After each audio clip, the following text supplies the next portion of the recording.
With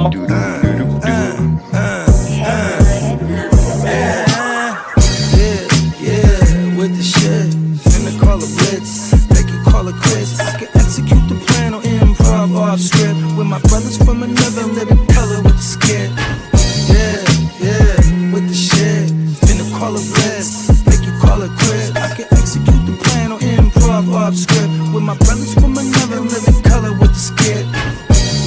You know the squad I'm bumming with. Try to run with the rock and you fumbled it.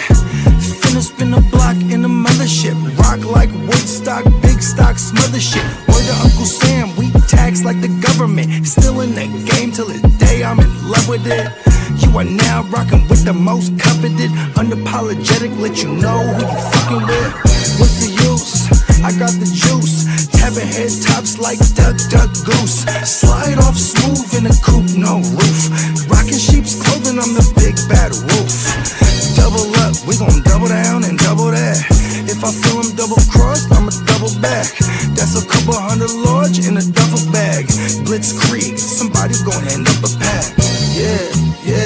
With the shit, finna call a blitz, make you call it quits. I can execute the plan on improv off script with my brothers from another living color with the skit. With the shit, finna call a blitz, make you call it quits. I can execute the plan on improv off script with my brothers from another living color with the skit. You half steppers can't fuck with this. I'm with the big steppers and we stumping shit. Ice grill, you can feel the momentum shift. Alpha and the Omega, I'm the Genesis. Real savage, go getter. Yeah, I'm getting it. School of hard knock, I'm the mascot, flipping shit.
Scott!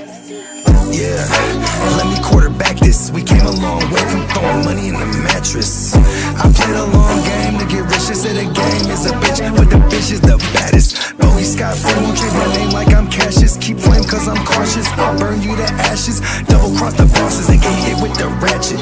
Can't fuck with suckers, that shit is contagious. Count 100 down, blowing clouds, hella anxious. Maybe a doctor, but I ain't got no patience. All top shotters on my roster, they gon' race shit. Transform weight, cross states in my spaceship. Sky free, but ain't nothing free, bro. Allegedly 4 feet in my Peacock. Out the east, all the freaks call me Guapo. All the way out the way, but I'm still getting guap though. Sando, man.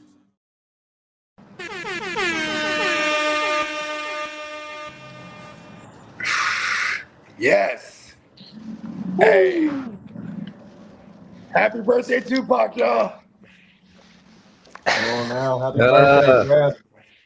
Hey, look, I was going to say, I'm not a dope MC and or lyricist or artist specifically. If it ain't for Tupac, man, rest in peace, Tupac. Happy birthday, June 1671.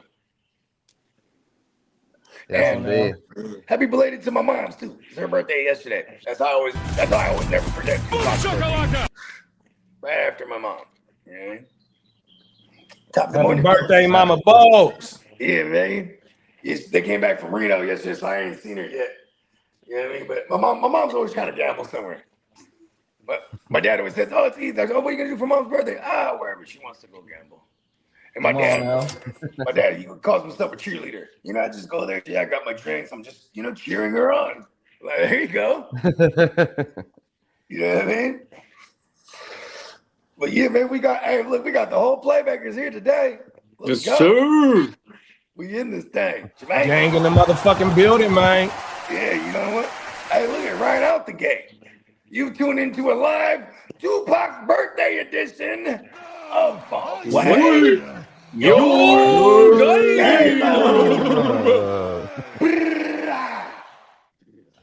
yeah.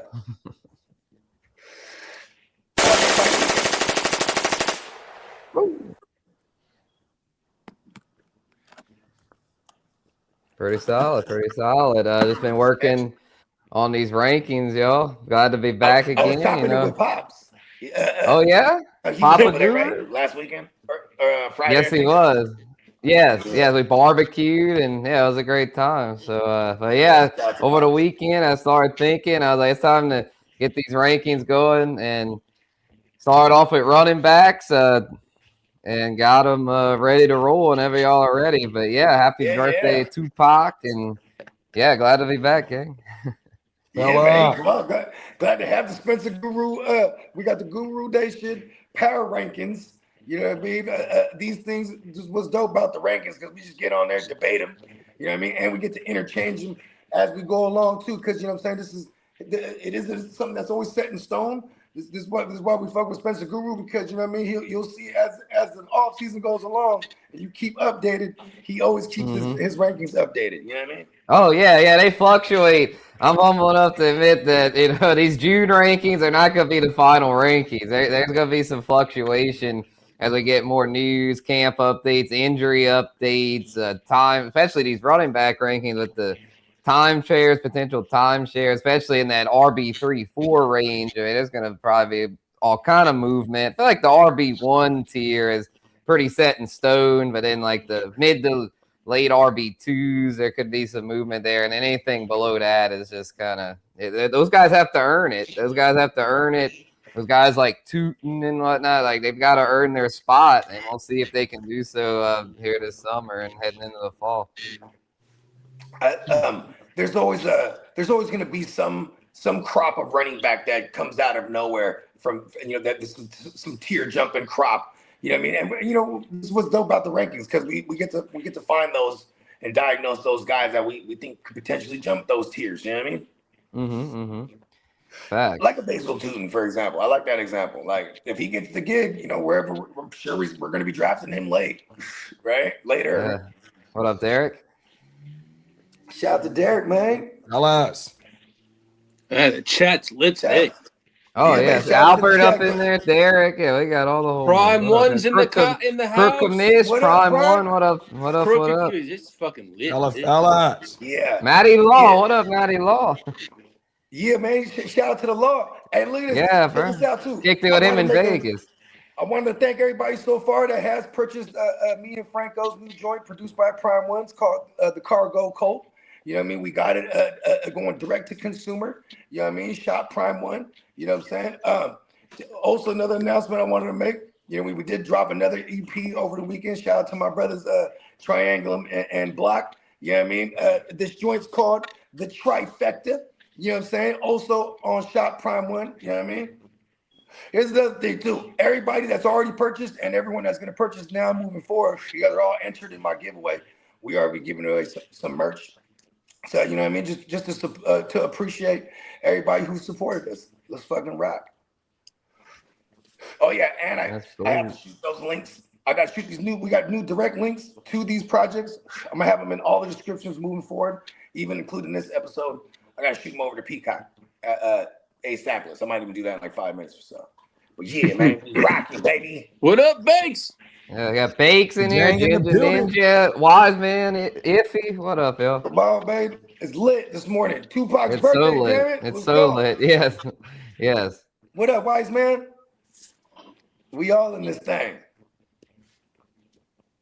You want to get to some running backs, and we get to the news. Sounds good.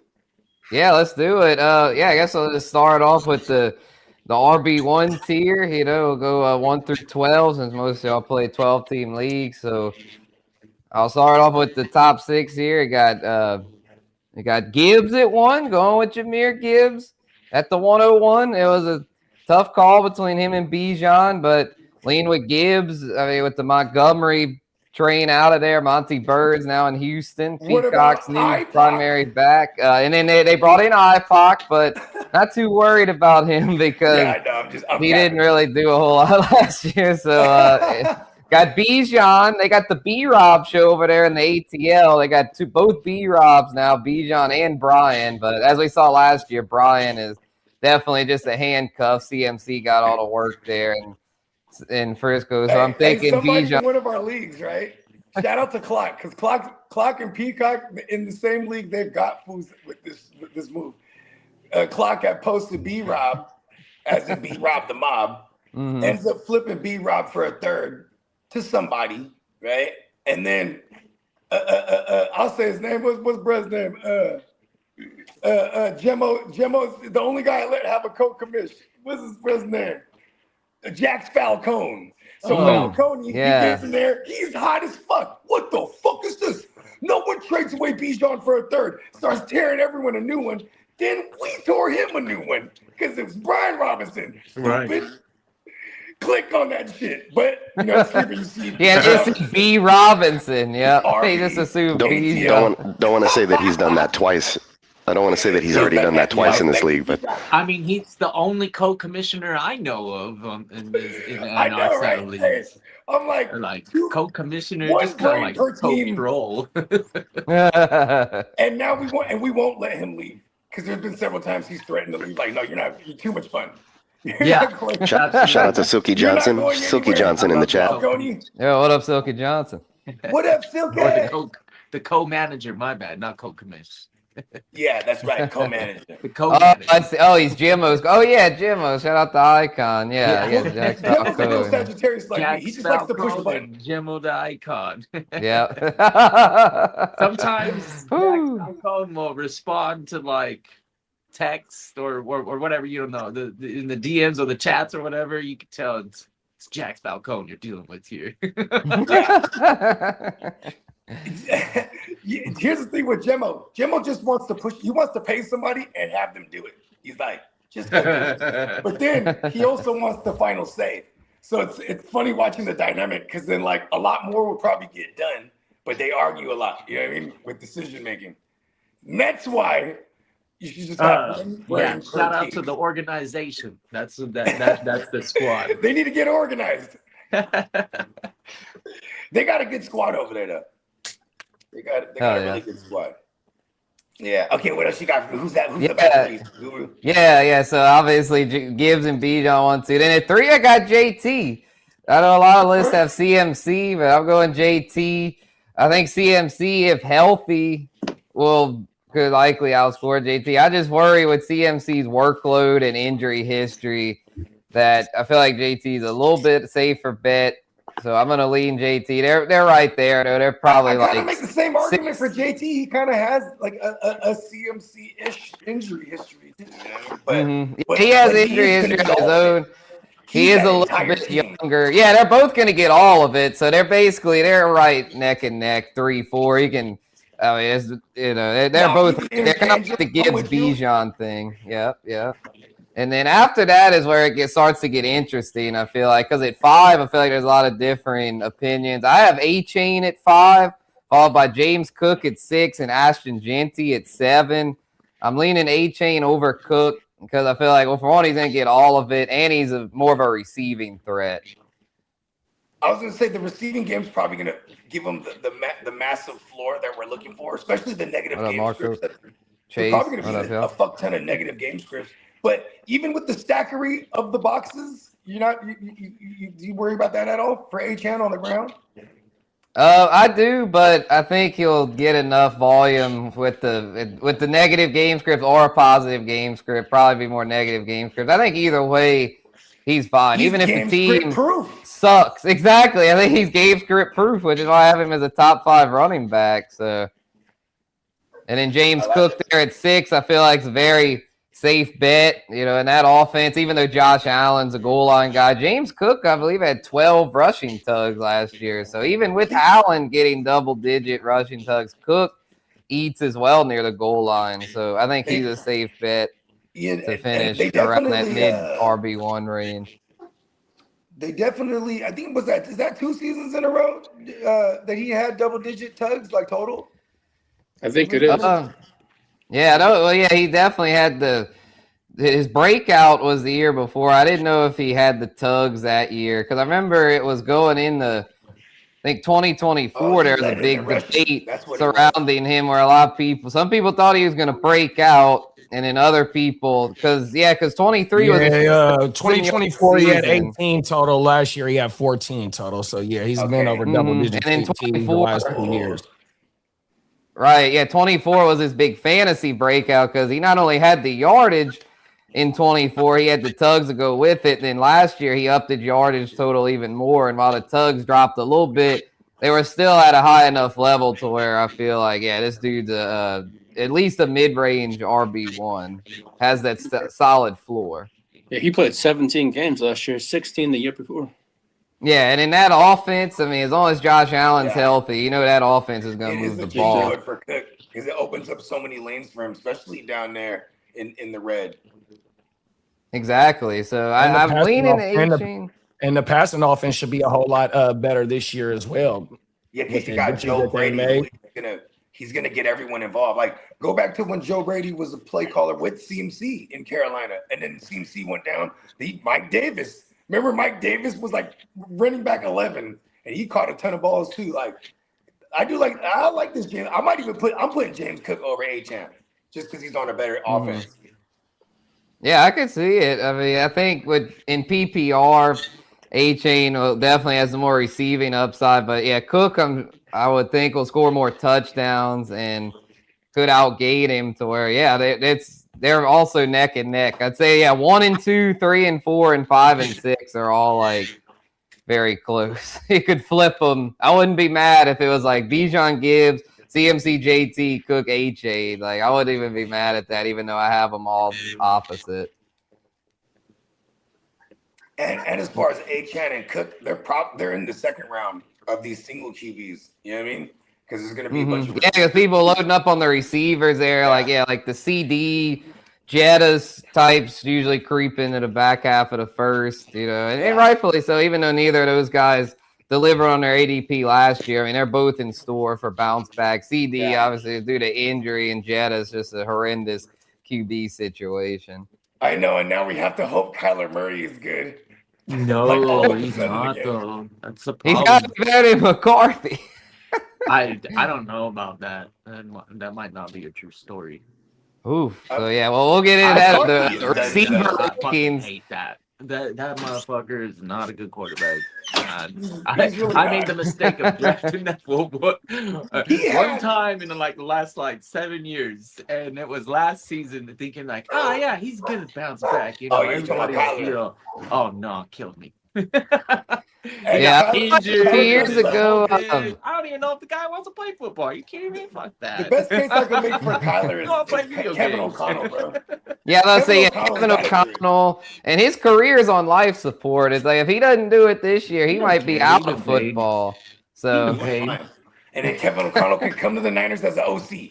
Let's go. Yeah, if they end up a total disaster in Minnesota, then Jettas, they might do a full rebuild. Trade Jettas and get what they can for him.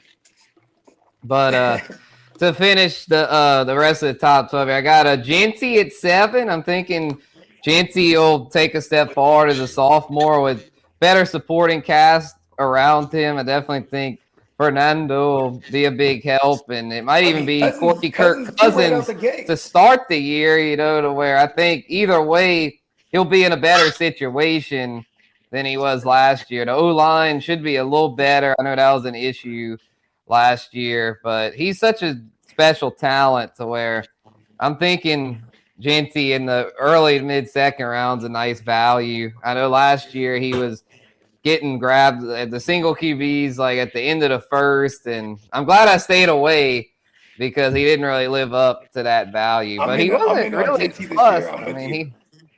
he put up solid numbers. It was just the price people were paying for him made him not the best value. He's gonna get him early. Yeah, Raider fan. Yeah, We're shout not out to gonna Bakes. get. Yeah. He actually, you know what? He curved Gentile in a lot of instances last year too. Like Bakes is actually a sharp.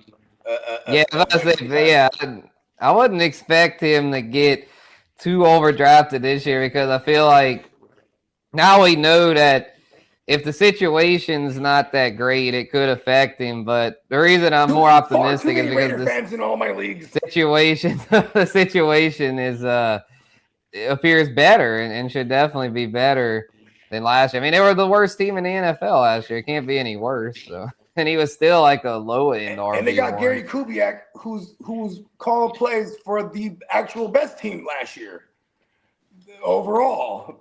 Yeah, exactly. Yeah, Clint Kubiak with the Seahawks. So yeah, and look at their running game, especially down the stretch, man, with Ken Walker. I mean, that shit went yay. So yeah, I mean, if things fall right, Genty could easily be a top 5 running back this year. So I have him just outside there at 7. And number 8, this is where things get interesting for me. I was torn on who to put here at 8. I'll do 8 and 9 together because I feel like they're very close. But since it's PPR, I'm going to go ahead and put Chase Brown at number 8, followed by the King Henry at number 9. I feel like these two are very, very close. It was tough. I wanted to go with the King, being that I believe he's finished top 8 for like the past 5-6 years or so. Other than that year he got hurt.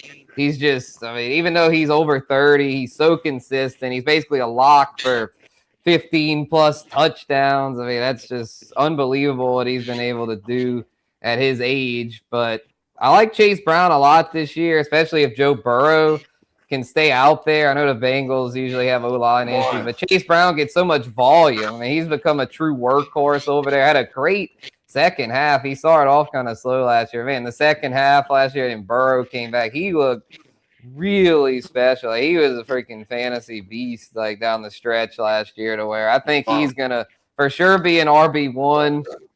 And the King Henry, man, you got to give him his respect. You know, every year people want to write him off and say, oh, he's going to fall off big this year. He's not an RB1, but he's shown that he can still do it. So until he shows signs of decline, I'm not going to disrespect the King. I think the King will once again be a steady RB1 despite his lack of pass catching upside. Tractorcito. He's in my top 5. And top 5. Wow. Okay. Yeah. Even in PPR? I have Jainty in the top 5. I got Henry in the top 5. And then one person that's not on your list that I do have up there too is Breece Hall. I think he's just gonna get so much work. You can't ignore it.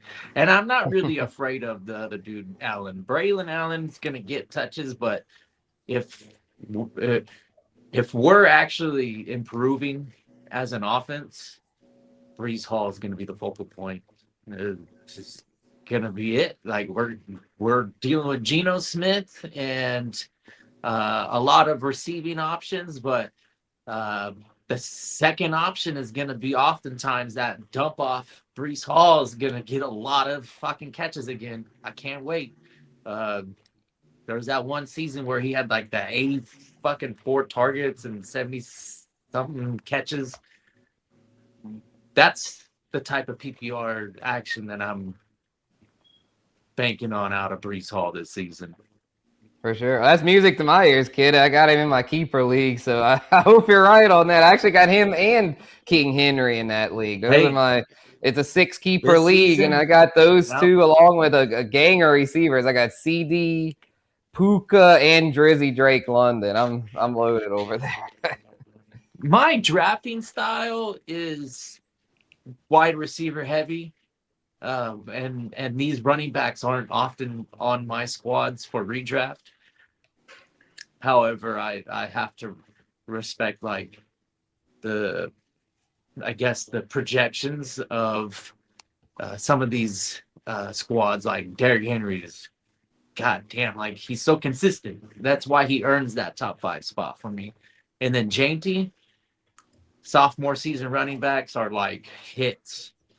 Fucking smash hits. Genty, I think, gonna have a huge season. And then CMC, man, he got a lot of work coming off of that injury. So I'm kind of scared. So much work. And then you got to respect Gibbs and Bijan, though. Them two are like clear two top favorites to be the 101. Mm-hmm. Yeah, I see. So your top 5 then would be, Gibbs, Bijan, Genty, Henry, and Breece. No, I still value Cook. Okay, Cook would be top 5 over Breece. Oh, Breece would be an RB1 for you, is what you're saying. Yeah, got it. Okay, I was like, whoa, Breece top 5, but okay, yeah, RB1. No. Yeah, that's a little more, a little less spicy, but more Breece realistic. Hall is so like competitively, like I think the outcome that you're gonna get out of a PPR format, anyways, is like that floor. He's the focal point. Geno Smith is gonna throw the ball to Breece Hall a lot, and that's where I'm getting these points in my mind. Mm-hmm. Yeah, it looks I fully expect him to have a season of 84, 85 targets, and knowing how Breece Hall handles the rock. He's pretty dependable. You don't drop those passes. As long as Geno gets it in the area, Breece Hall usually snags it and will move forward. He doesn't want to go backward. Yeah, he's a solid back. If Bakes was saying like that, he feel like Tyler Linderbaum, who now is going now with the Raiders, one of their big addition to beef up their O-line. He's wondering if losing him will affect King Henry. I mean, I feel like King Henry's just such a safe bet to where even if the O-line's not quite as good, I gotta give the King his respect. It goes back to your same argument with a James Cook. The fact that James Cook got a stallion in the, you know what I mean, as a signal caller. You know, Henry's got Lamar. Just a galloping, and then this guy got Lamar. You know what I mean? So like, you know, I think we've seen that even last year without Lamar, because he missed a handful of games. And both technically, on paper, we're expecting both of those quarterbacks to have a little bit better receivers to throw to. So I don't know. Technically, you can always use that as an argument against these running backs, but I'm telling you, Cook and Henry should be on everybody's radar as I guess your RB1. I don't know. To me, Henry is the easy buy because the price point. People are just always always passing up on. Always scared of the age. I'm not. I'll take them all day. Pause on all that. Good pause. Draft business. Although my style this season, I have to stick to it. I've been saying it, and I swear I'm gonna stick to it. If I can fire off 5 wide receivers in the first 5 rounds, I'm doing it. I'm gonna do it. You better beat me to it.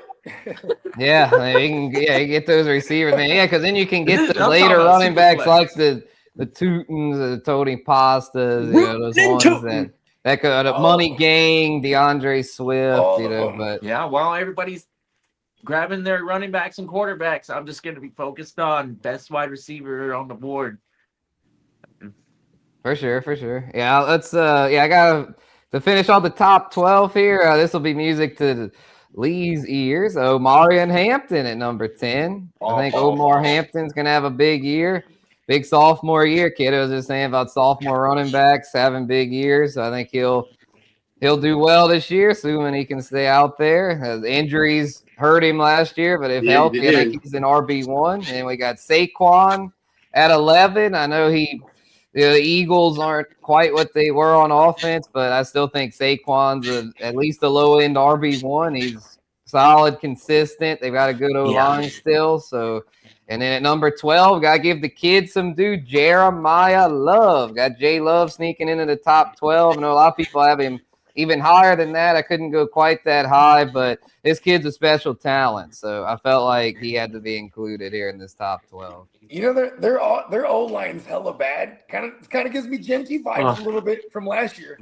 Yeah, Jinty last year was going higher, I believe, than RB12. Whereas I think if Love's price stays in that like late second range, I'm okay with that. But if he creeps into the early second, late first, I'm not buying him there if he goes that high.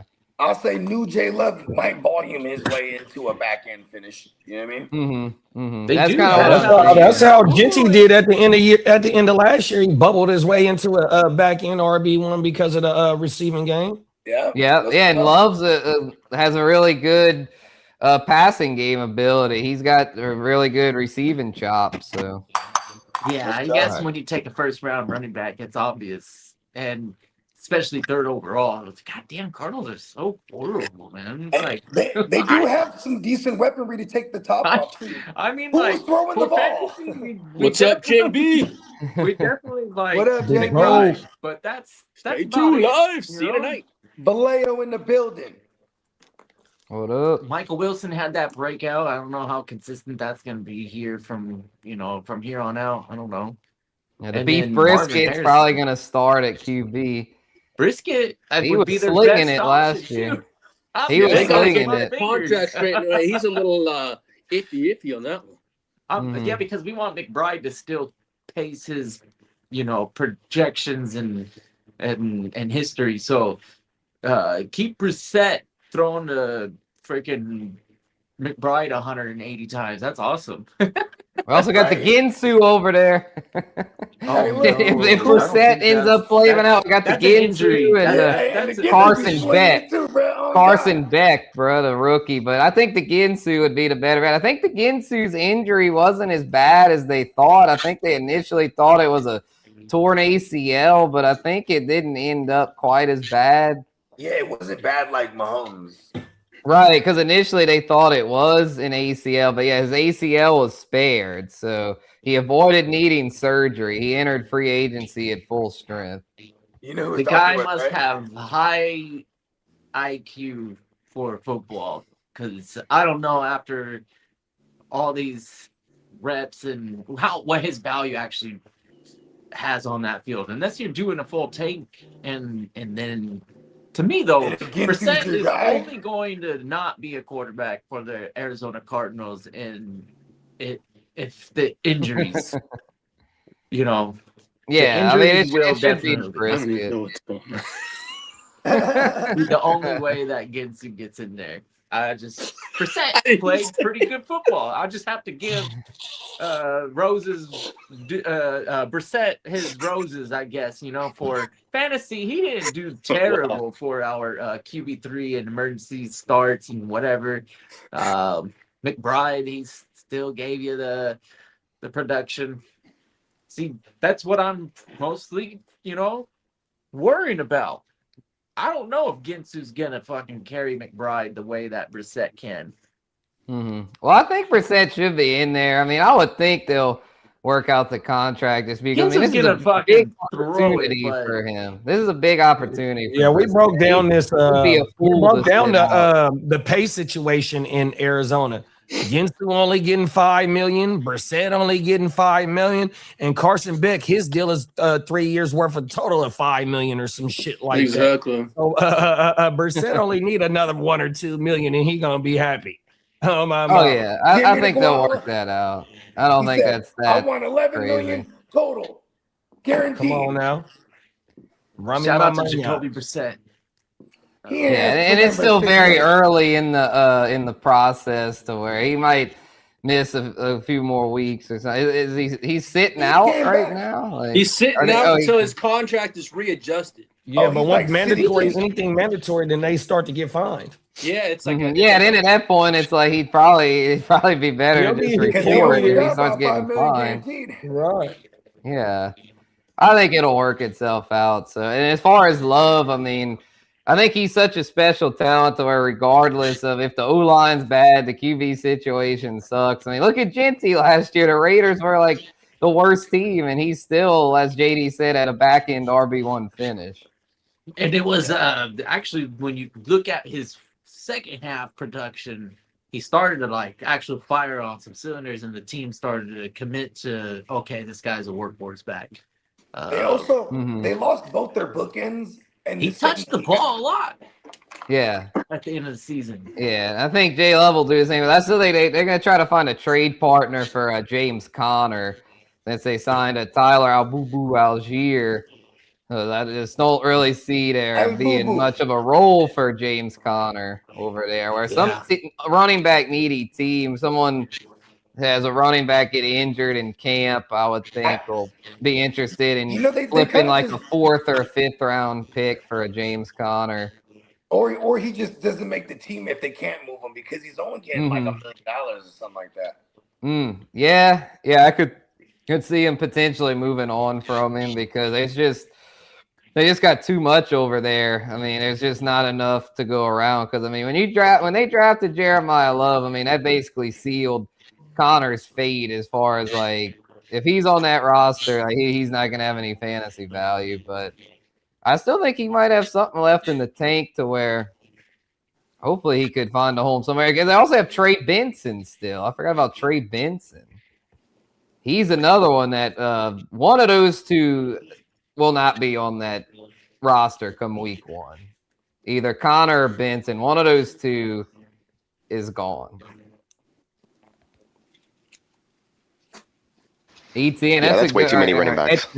They got like 4 over there. I always forget the new pronunciation. That's a good one, Albert. I have him as an RB2, so I guess we can move on to that. And shout out to the ticker down there. Got the rankings. Appreciate y'all for holding that down. Producer P, appreciate you, mate. So that's the top 12, y'all. Feel pretty good about it. Feel like it might change a little bit between now and week 1, but probably not too much. So let's get into the more interesting part, which is RB2 and beyond. So at number 13, high-end RB1's got a Javonte Williams. And at number 14, got Ken Walker going to KC, new home. I think he's going to do pretty well over there. Workhorse. Could end up even better. Lee saying, Chiefs. Yeah, that's your rival. Yep. That's your rival. Okay. I was like, why are you saying, I think it's a good situation for fantasy. It's a great situation for fantasy, though. So, and then, Breece, Kid had mentioned Breece earlier. I got Breece coming in at a cool 15. I think he's a pretty solid RB2 with upside for more. And then I guess I'll get to Asian here. I'll just do the first 6 RB2s. Got Jacobs at 16. I'm a little lower on Josh Jacobs in the consensus. He's got some legal troubles brewing right now. But assuming that gets settled, I just didn't like the way his stretch run went last year. He just didn't finish well last year down the stretch to where I kind of worry that he's received a lot of work throughout his career to where is he declining? I mean, if not, I mean, he should still be in that like low RB1, high RB2 range. I just worry about him right now. So I got him at 16. Then got Asian at 17. I think he's in a good spot. I know AK is still there, but the Saints running game should be a lot better this year with Asian in the fold. Kellen Moore likes to run the football. He didn't run it much last for those year. that don't know. The new pronunciation, yes, not Devon A-Chain. This is Travis Asian. ATN. Yeah, or ATN for those. I put it on the ticker. I know. ATN at 17. Yeah, for sure. Asian. Yes, the Cajun pronunciation, the Cajun French way. So I think he's in a pretty good spot to at least be an RB2. Then at 18, I got Kyron. I would normally thinking like, man, Kyron, he's been so good the past few years. He should be higher than that. But Blake Corum, man, I think Blake Corum's legit. He seemed to take more work from Kyron as the year went on last year. And I still think Kyron will get enough to be a mid RB2. I just think that Corum, though, is here to stay. I don't think that was just a flash in the pan. I think Blake Corum is there for that to be a legit 1-2 punch and not just the Kyron show. To be a nuisance to our Kyron shares. Yeah, I mean, well, they could both have standalone value. I think that offense is powerful enough to where they could both have standalone value. But yes, it does prevent our Kyron shares from reaching their RB1 potential.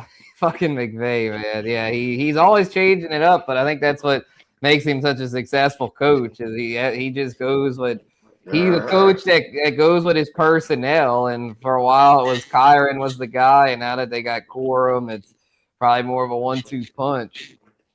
They did pay Kyron, but I'm totally with you because they were giving Corum like 13 touches a game type of shit on the ground. But like Kyron was getting all the money touches, you know what I mean, in the red zone. You know what I'm saying? So and it does translate in that offense in the rushing because they move the ball and they get in the red zone a lot. But from a week to week standpoint, I think like if they have standalone value, it kind of feels like Kyron might be a little more touchdown dependent than I want him to be. You know what I mean? Like, right? Yeah, he's not getting quite the volume. Yeah. So, what are y'all's thoughts on Ken Walker? I know some people have him as an RB1. I did for a minute, but then I started thinking, I'm like, man, the Chiefs, like with not having Mahomes probably the first few weeks, and just I think Mahomes is playing, dude. Mahomes is there week 1. Mahomes is playing. Okay, but he might not be quite himself. He's not going to be the Mahomes we know of. But and I think they might lean on the run. Yeah. Here's the thing: the last time the Chiefs had a run game was when they had Eric Bieniemy. He's back in the building. Oh now. Yeah, he's back. Yeah, that's a good point. He's back as their OC even too. So I do like Ken Walker quite a bit. I just I just don't want to overpay him. Like he's right. Yeah, that's why I got him at a cool 14. Because I feel like I feel like a lot of people are gonna be, oh, Ken Walker, the Chiefs, and they're gonna scoop him up in like the second round, and I'm just like, man, that's crazy work. Yeah, I can't do that, man. I can't do. I think I would love to have Ken Walker later. Yeah, late third, early fourth, I think would be good for him.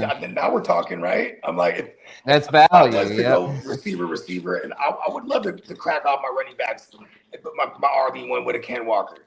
They do have another guy over there that they drafted, but I'm pretty sure like he'll get into the fold eventually. But like Ken Walker's their guy, they paid him.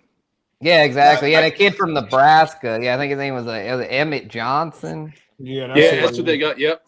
Yeah, I think he's pretty legit. But yeah, Ken Walker's that dude, at least for most of the year, I'd say. And I think maybe he's going to get majority of it as long as he can stay healthy. Because that's another thing about Ken Walker is like he definitely has a riddled injury history. And Javonte, man, what are y'all's thoughts on him? Do y'all think he's legit? I mean, I have him just outside the top 12, and in that offense, I mean, Dallas theoretically could have a top. You could say they could be the top scoring offense in the NFL. I mean, with freaking back there, the CD, Pickens, Fergie, their O line's good. I mean, they're cooking. They're cooking on Javonte gets all of it. Let's fucking go. That's what I'm saying. If anything, I might be underselling Javonte. What was Javonte last year, JD? RB6? 12, I think. 12? Okay. 12, 11, something like that. There's been a lot of 8 to 12 is 8 to 12 as a finish for Javonte. Think about it. If it all goes well for Javonte, I think he can finish higher than a Genty even. You know what I mean? Okay. I just swap him with Genty. Like but I do like the Kirk Cousins there and the whole Kubiak thing and the better O-line. I do like, and think he's going to get most of the work. So I do like Genty there, especially in year 2. But how about this? Javonte's workload and his work in the passing too. Even if it's not the high volume, he's super efficient. You know what I mean? Yeah, here's a versus for y'all. Javonte or Saquon? Ooh. I would always just wait on and take Javonte. I don't ever like paying up for Saquon because his name brand still gets him going in like the mid-second round. You know what I mean? Maybe that's a good point. Yeah, head to head, I'd probably still lean Saquon, but at ADP, definitely Javonte. Yeah, because Javonte could fucking tear jump like a motherfucker. You know what I mean? Well, I mean, him and Ken Walker are pretty nice comparisons in my book when you talk about. I like that. They're right, 13 and 14. I got them. I just like Dallas's offense better though. That's right. Javonte is a PPR back that didn't even do nothing in the PPR game. He had 1,300 yards with like 12 TDs. Come on. Yeah, your Cowboys looking good this year, Derek. I gotta admit it. I love the Cowboys, but to pay the WR1s their money, man. Give them, give the NFL their notice right now that you need to have 2 WR1s. You got the money now. Right.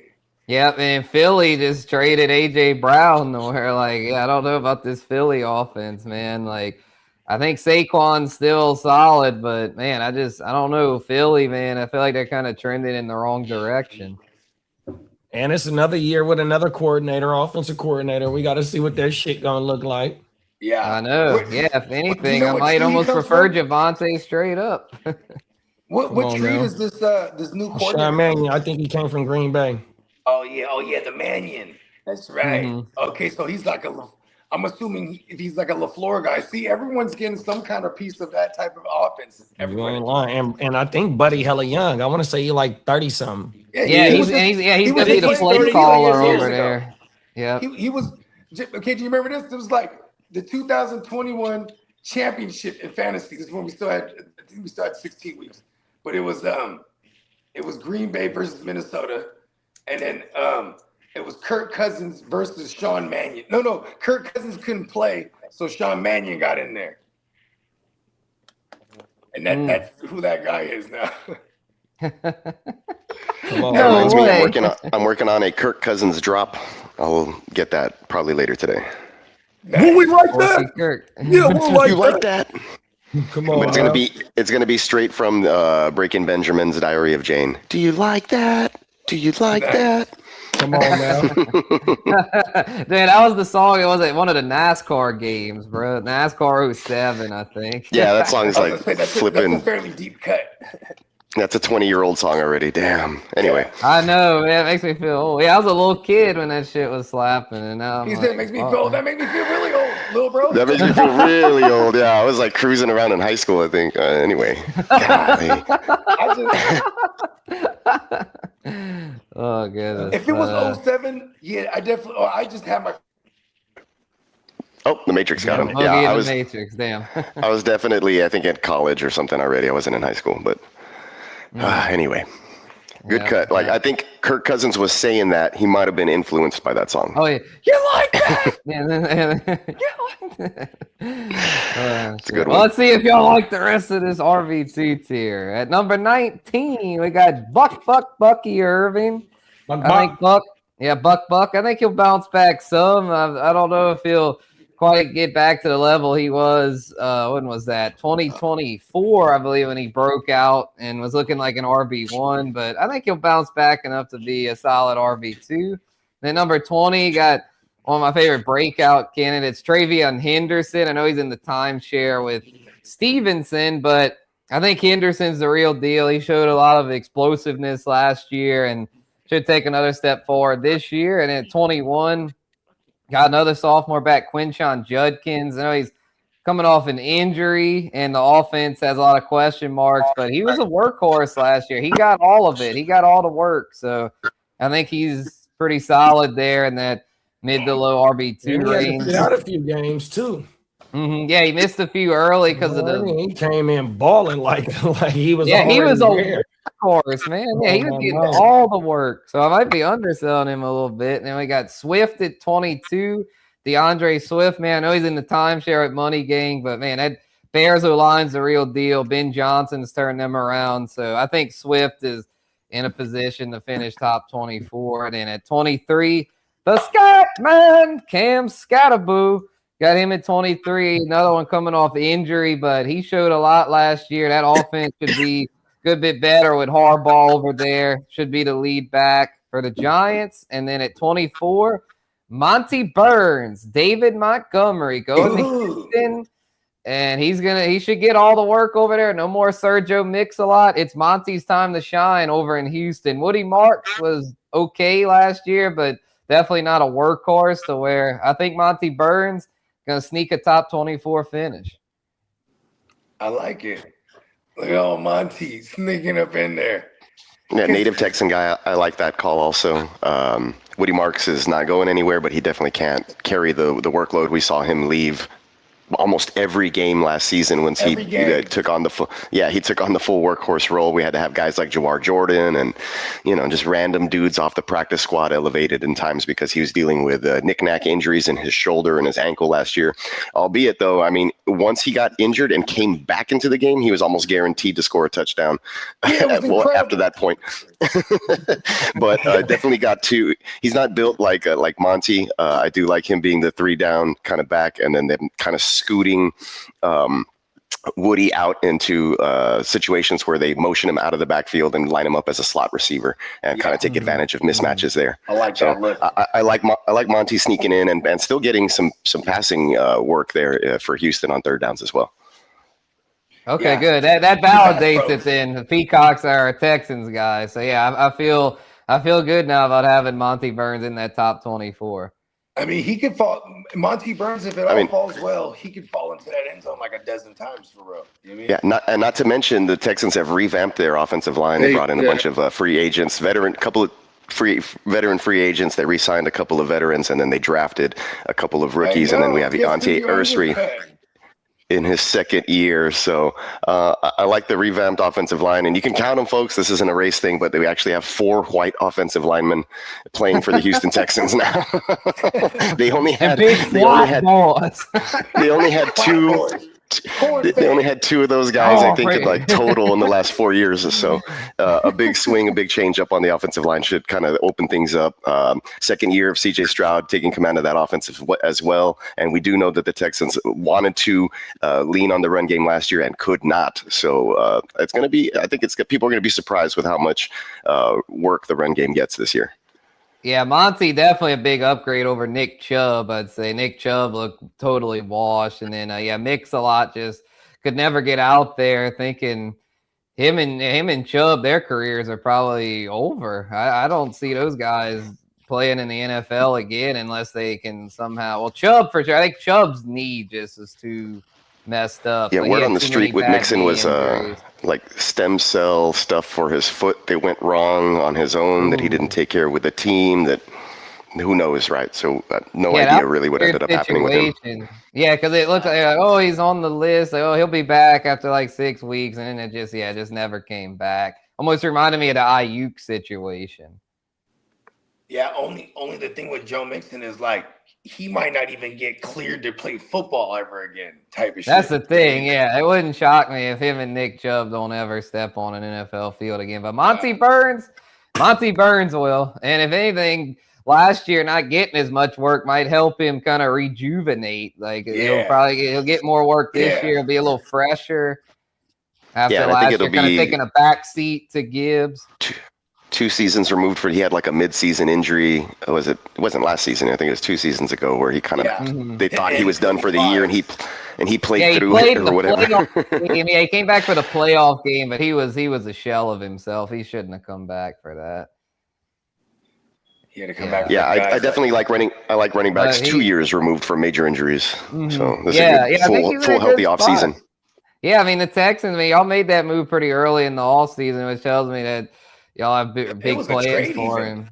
Yeah, it's like y'all targeted him because I think y'all are just so fed up with how last year's backfield situation went. So y'all are like, all right, we need to get a new workhorse, and so y'all chose Monty, and so I think he, if healthy, he'll sneak that top 24 finish.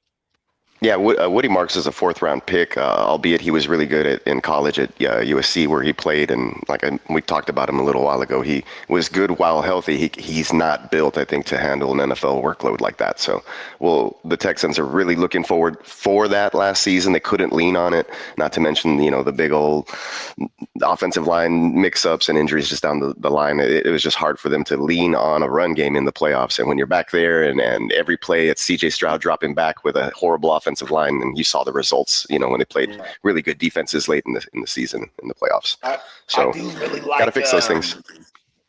I like the fact that it's the 2nd year where what's Brett's name from the Rams? Nick Caley.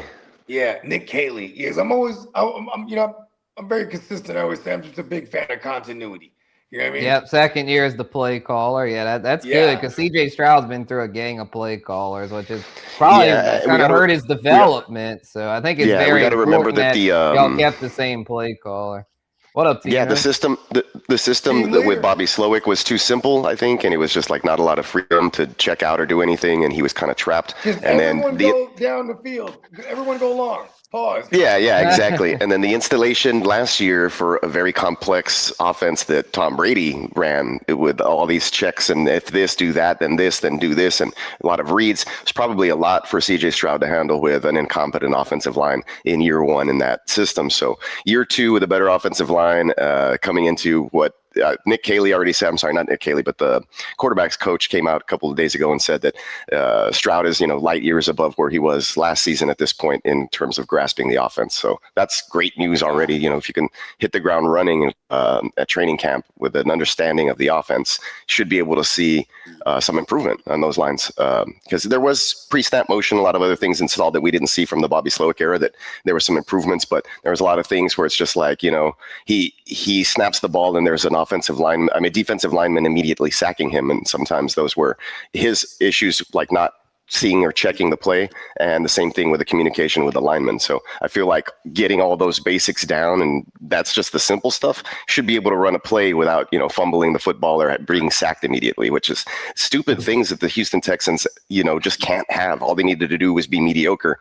And I think, all of the rookies that were forced to play last season, a lot of the injuries, and then everybody being new with that offense, just it was a recipe for disaster, even though the defense carried them late into the season.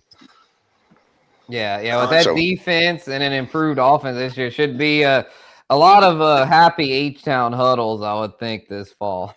I mean, I'm back and forth in the last two seasons. Those 2 11-win seasons, including playoffs and stuff. So it's tough being a Texans fan because I would always say my expectations are low, but I feel like at this point, going into Stroud, Will Anderson, and DeMeco Ryans' fourth year, the expectations are considerably higher. Like we need this is y'all's window of opportunity. Yeah, y'all need to strike. I mean, because generational talents like Will Anderson don't come around every day, and if CJ Stroud can bounce back to being that franchise type QB, then y'all gonna need to cash in here in these next few years because those kind of talents don't come around every day.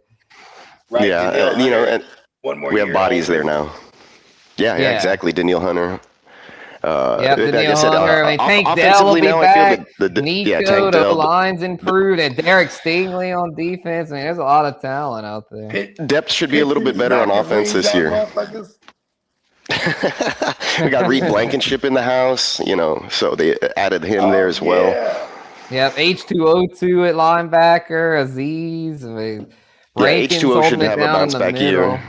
Yeah, Jalen Pittry, he's an IDP guy. Caden Bullock, Kamari Lassiter, and fucking Stingley. That's secondary nasty, bro. It's nasty to say the least, right? Yeah, that edge duo and that secondary makes it to where the linebackers can pretty much just sit back and chill. Like they don't H2O2 and Aziz, y'all aren't under a whole lot of collect pressure. Tackles. Well, I mean, I don't know. Just collect tackles. H2O needs to learn to wrap up. He needs to learn how to cover and wrap up. He's a little over aggressive. He knows how to hit. We lost 2 games last year where he hits Baker Mayfield, doesn't wrap up, and then Baker scrambles an extra 20 yards. They kick a field goal and we lose. Like, come on, man! It was a 4th down sack right there, bro.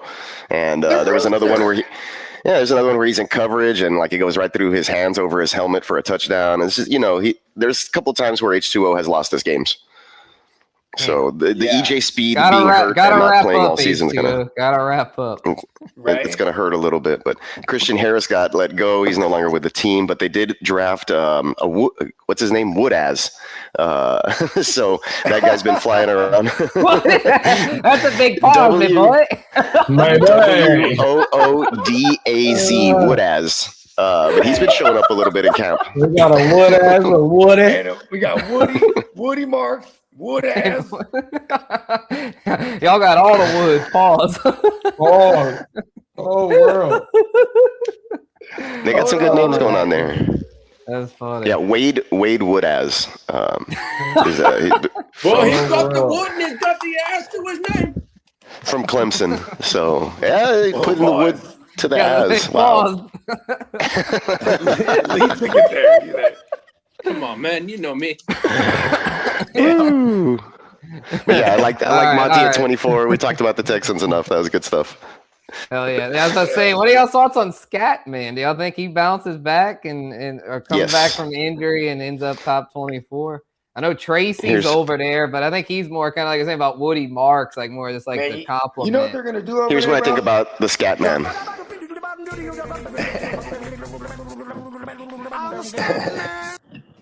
Well, the Giants did say that we're going to lean on the run a lot more this year. Yeah, I was just about to say that because, like, John Harbaugh, he's going to go in there and treat this kid Dart like a rookie. He's going to be like, all right, kid, you're starting over. You know what I mean? And the first thing they're going to do is lean on that run game. Mm-hmm. And, like, I mean, shit, their main weaponry, too, he's wounded right now. Right? Like, that's kind of... Yeah, Neighbors is kind of wounded, you know, to where, second half, like, Dart would probably be more of a second half guy. Yeah, for Scatman, though, like, he could be, like, you know, he should be good all year, I would think, because in that offense... That defense is hella good, too. Yeah. Who's the OC over there? Because Harbaugh, I don't think calls... But, Matt Nagy. Our old pal Matt Nagy's the OC for the Giants. So I guess that's okay, you know, because Nagy's okay. I mean, he's not Nagy like with Montgomery. That like moved true. And I Cohen. We've seen him have some guys. Mm-hmm. So I think the key for Scatman will be it'll be the volume if he can get enough volume because Tracy's still over there and Tracy's no slouch, but it seemed to me that.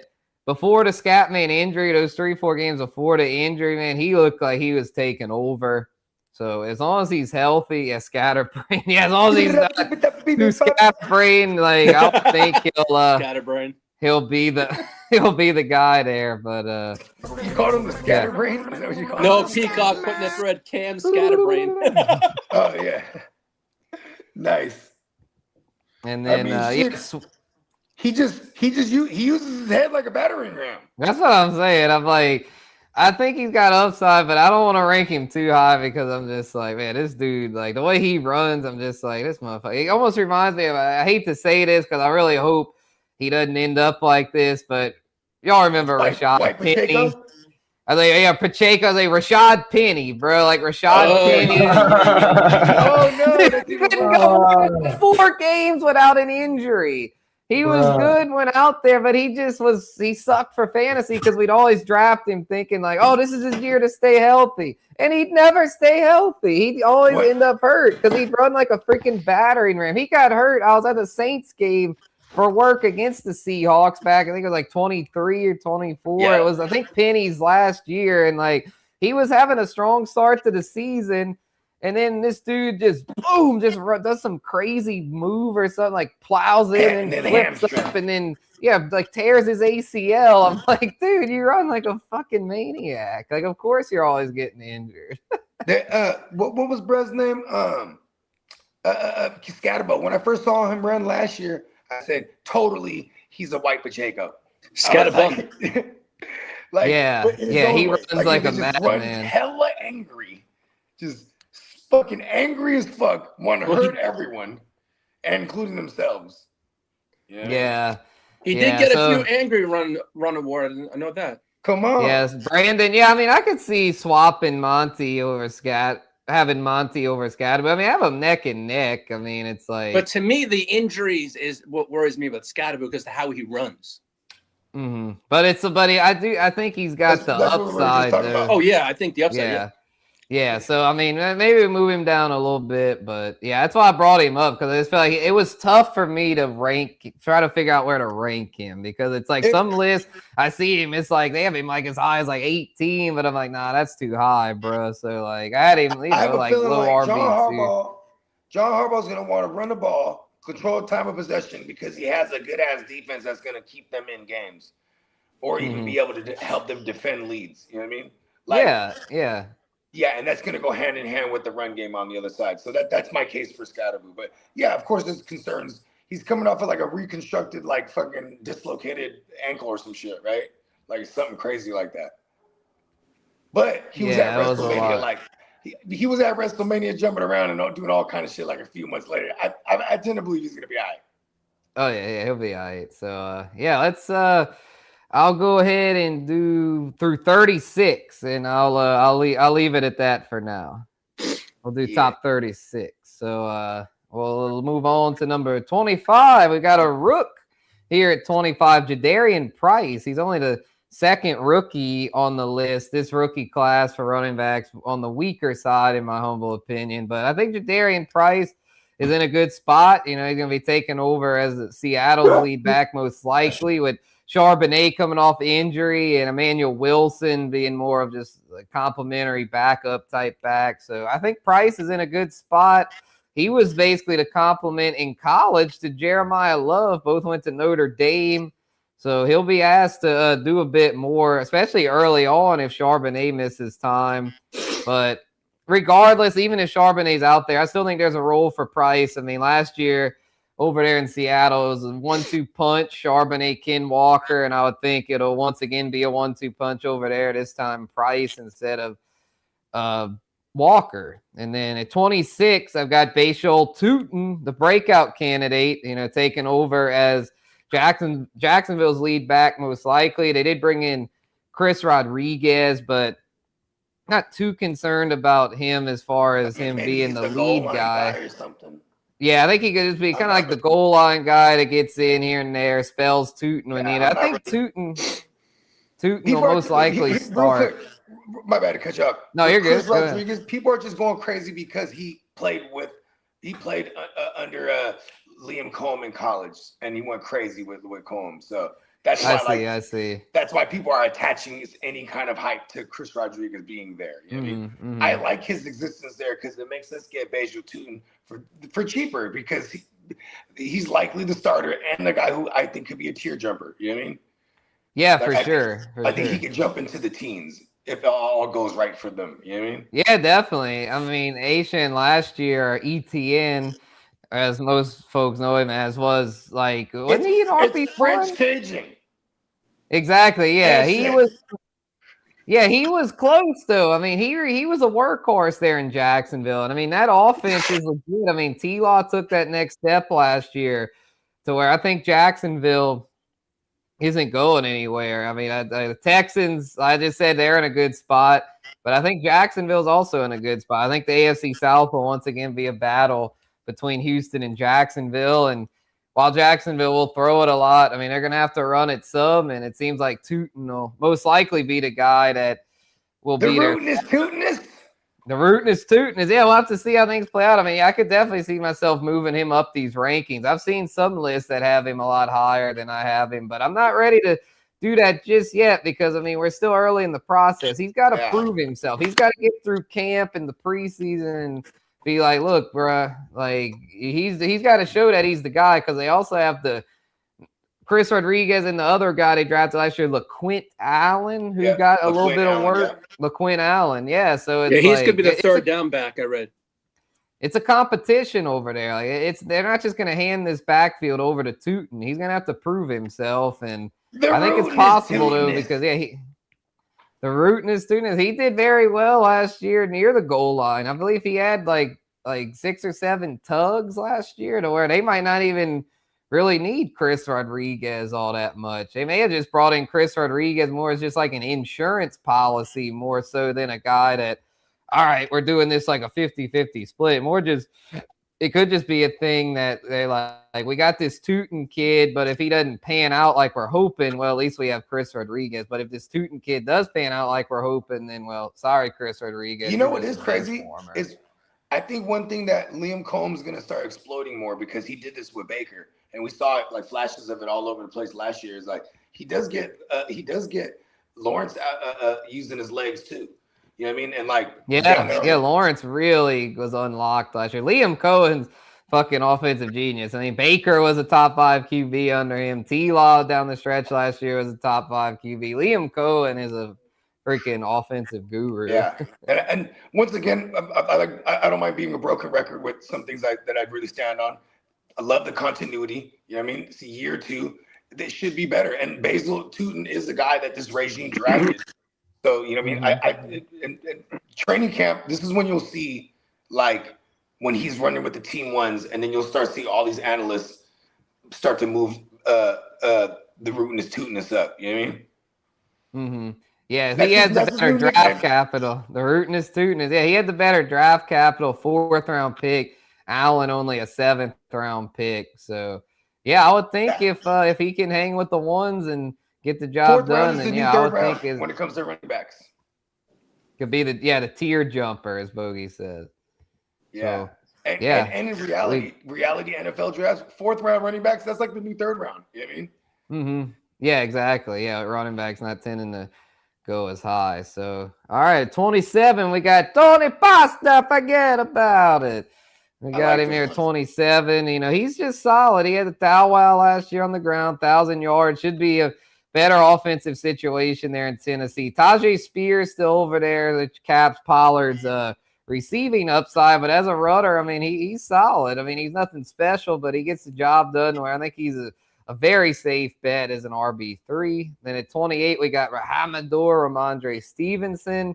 I think he's here to stay. I know Henderson's the hot ticket, the breakout candidate, but Rahamador down the stretch last year was very involved, and he's probably the preferred pass catching option, where in PPR leagues, he's a solid flex a lot of weeks. I think he's not going anywhere, and that offense should continue to be strong. Added A.J. Brown, Romeo Dobbs there for Drake May. So got Rahamador right up in there in the RB3 range, and got Jalen Warren at 29. Going back and forth between him and Rico Dowdle. I ended up leaning slightly to Warren just because last year, I mean, Warren was a guy that carried a good bit of a workload and caught some passes. I think it's very close with them, but I'm going to lean Warren for now. Then got Chuba Hubbard at 30, looking like he'll start the year off as the guy in Carolina. Could get some Jonathan Brooks later on in the year, I would think, if he can ever get healthy. But Chuba, I mean, he's looking like the starter over there, so got to give him some respect. And in 31, I got Dowdle. It's hard to say with him and Warren, but I'm leaning slightly to Warren because he's been there, you know, continuity. He's been the guy over there in Pittsburgh where Dowdle's going to have to earn his spot. But I think he showed enough these past few years of Dallas and Carolina last year to where he's no slouch. Like Rico Suave is here to stay, I'd say, at least as an RB3. I have him at 31, and in 32, got J.K. Dobbins. I think J.K., he's another one that has a lot of injury history, but I think if healthy, J.K. Dobbins will be the lead guy there in Denver. R.J. Harvey coming off shoulder surgery. I would think he'll be back for week 1, and he's more of a pass-catching guy. But J.K. Dobbins last year before the injury was doing his thing on the ground, and we know how much Sean Payton likes to run the football. Okay. I do have some thoughts here. I probably go ahead. I do like Rico Suave over Warren. And then I think we need to start paying a lot of attention to this kid Coleman, because like JK, yeah, he's probably gonna, as long as he's healthy, he's gonna start. But like he'll take a vacation at one point, and like Harvey, he might only got like a specific role that I think that Sean Payton views him as right now, and like this kid Coleman could be the guy who gets some of the early down work. Like if and when JK gets hurt or goes on vacation. Yeah, he was a 4th-round pick, and they said 4th round's the new 3rd round. So significant draft capital invested in this Jonah Coleman kid. And he's a big kid, too. 5'9", 228. Woof! That's a big son bitch. Man. Yeah, and he's a do-it-all. It's a fucking bowling ball, bro. Shit. That's what I'm saying. I want to say he's from Stockton as well. Oh, he's from Stockton. Went to Washington. Okay. I want to say he's from Stockton. Stockton, stand up. Yeah, he is, yep. Went to Lincoln High School, it's saying, yeah. Yeah, he's a West Coast guy through and through. Come on. So, yeah, I think he could be in a good spot. So, yeah, I might have JK a little too high, but I just think that when he's out there, like he's going to be solid. But we'll see how that one shakes out. This is where it gets tough. I mean, it's RB3 range. It's such a crapshoot with these committee backfields and whatnot. So to finish it off here, the rest of the top 36 got Rachaad White at 33. Have a Commandos backfield guy in there. It's hard to say him and Bill Krosky Merritt, but going to go with White though since we're talking PPR here. And White, even if he doesn't get the most carries on the team, he's going to get the most receiving work, I would think, in that backfield. So that counts for something. That gives him a floor. So got Rachaad there at 33. Then Blake Corum at 34. Like I said earlier, I think Blake Corum's here to stay. I think he's going to have a standalone role over there, have some standalone fantasy value a lot of weeks. Not a whole lot of PPR upside, though, which caps him. If it wasn't for that, I'd have him probably a little higher. But because he doesn't really catch much, I feel like his upside's kind of capped in PPR. But if a Kyron injury were to happen, then you talk about a tier jumper. Pretty nasty. That's what I'm saying. You talk about a potential tier jumper because, man, if a Kyron injury would happen, man, Blake Corum, as a top 12 running back for sure. That's a and fact. then Aaron Jones at 35. Minnesota, like a kid was saying earlier, Kyler could end up a rough year. But I'm still a believer in Kevin O'Connell. I think he's a really good play caller to where I think Jones, if healthy, could still be like an RB3. I mean, he's at an older age, though. Didn't have a good year last year. But J.P. Mason just didn't really take the reins over there. We were thinking last year would be the Jordan Mason year, but he just didn't really get it done. Doesn't really offer much as a pass catcher to where Jones, even if he's not the best runner, he'll give you some PPR upside, kind of like Rachaad White. And then 36, another guy that's pretty good for PPR there. RJ Harvey, we just talk about Dobbins. I could see where someone would say just go with Harvey. He's got the PPR floor. And then they also have that Jonah Coleman over there. So kind of a messy situation there in Denver. Washington, Denver, some of the tougher backfields to predict for fantasy. But, that's there could be some potential values there if we can figure out who the guys are going to be. Facts. I do like the fun dart throw on the kid Claiborne over there. Oh, yeah. Was it Damon Claiborne? Yeah. I think he could do very well because if Jones gets hurt and Mason just stays kind of like just what he was last year, if I could bet on those two guys going on vacation, I would. Yeah, Damon Claiborne, bro. Yeah, he could be in for a nice season. So yeah, I think he's one of those late round. Yeah, I could throw in a few late round dart throws here. Let's see what I have here. Yeah, I think some guys that could be nice. Jonathan Brooks, at Chuba, not really establishing himself as a true workhorse. Jonathan Brooks at the right price could be good.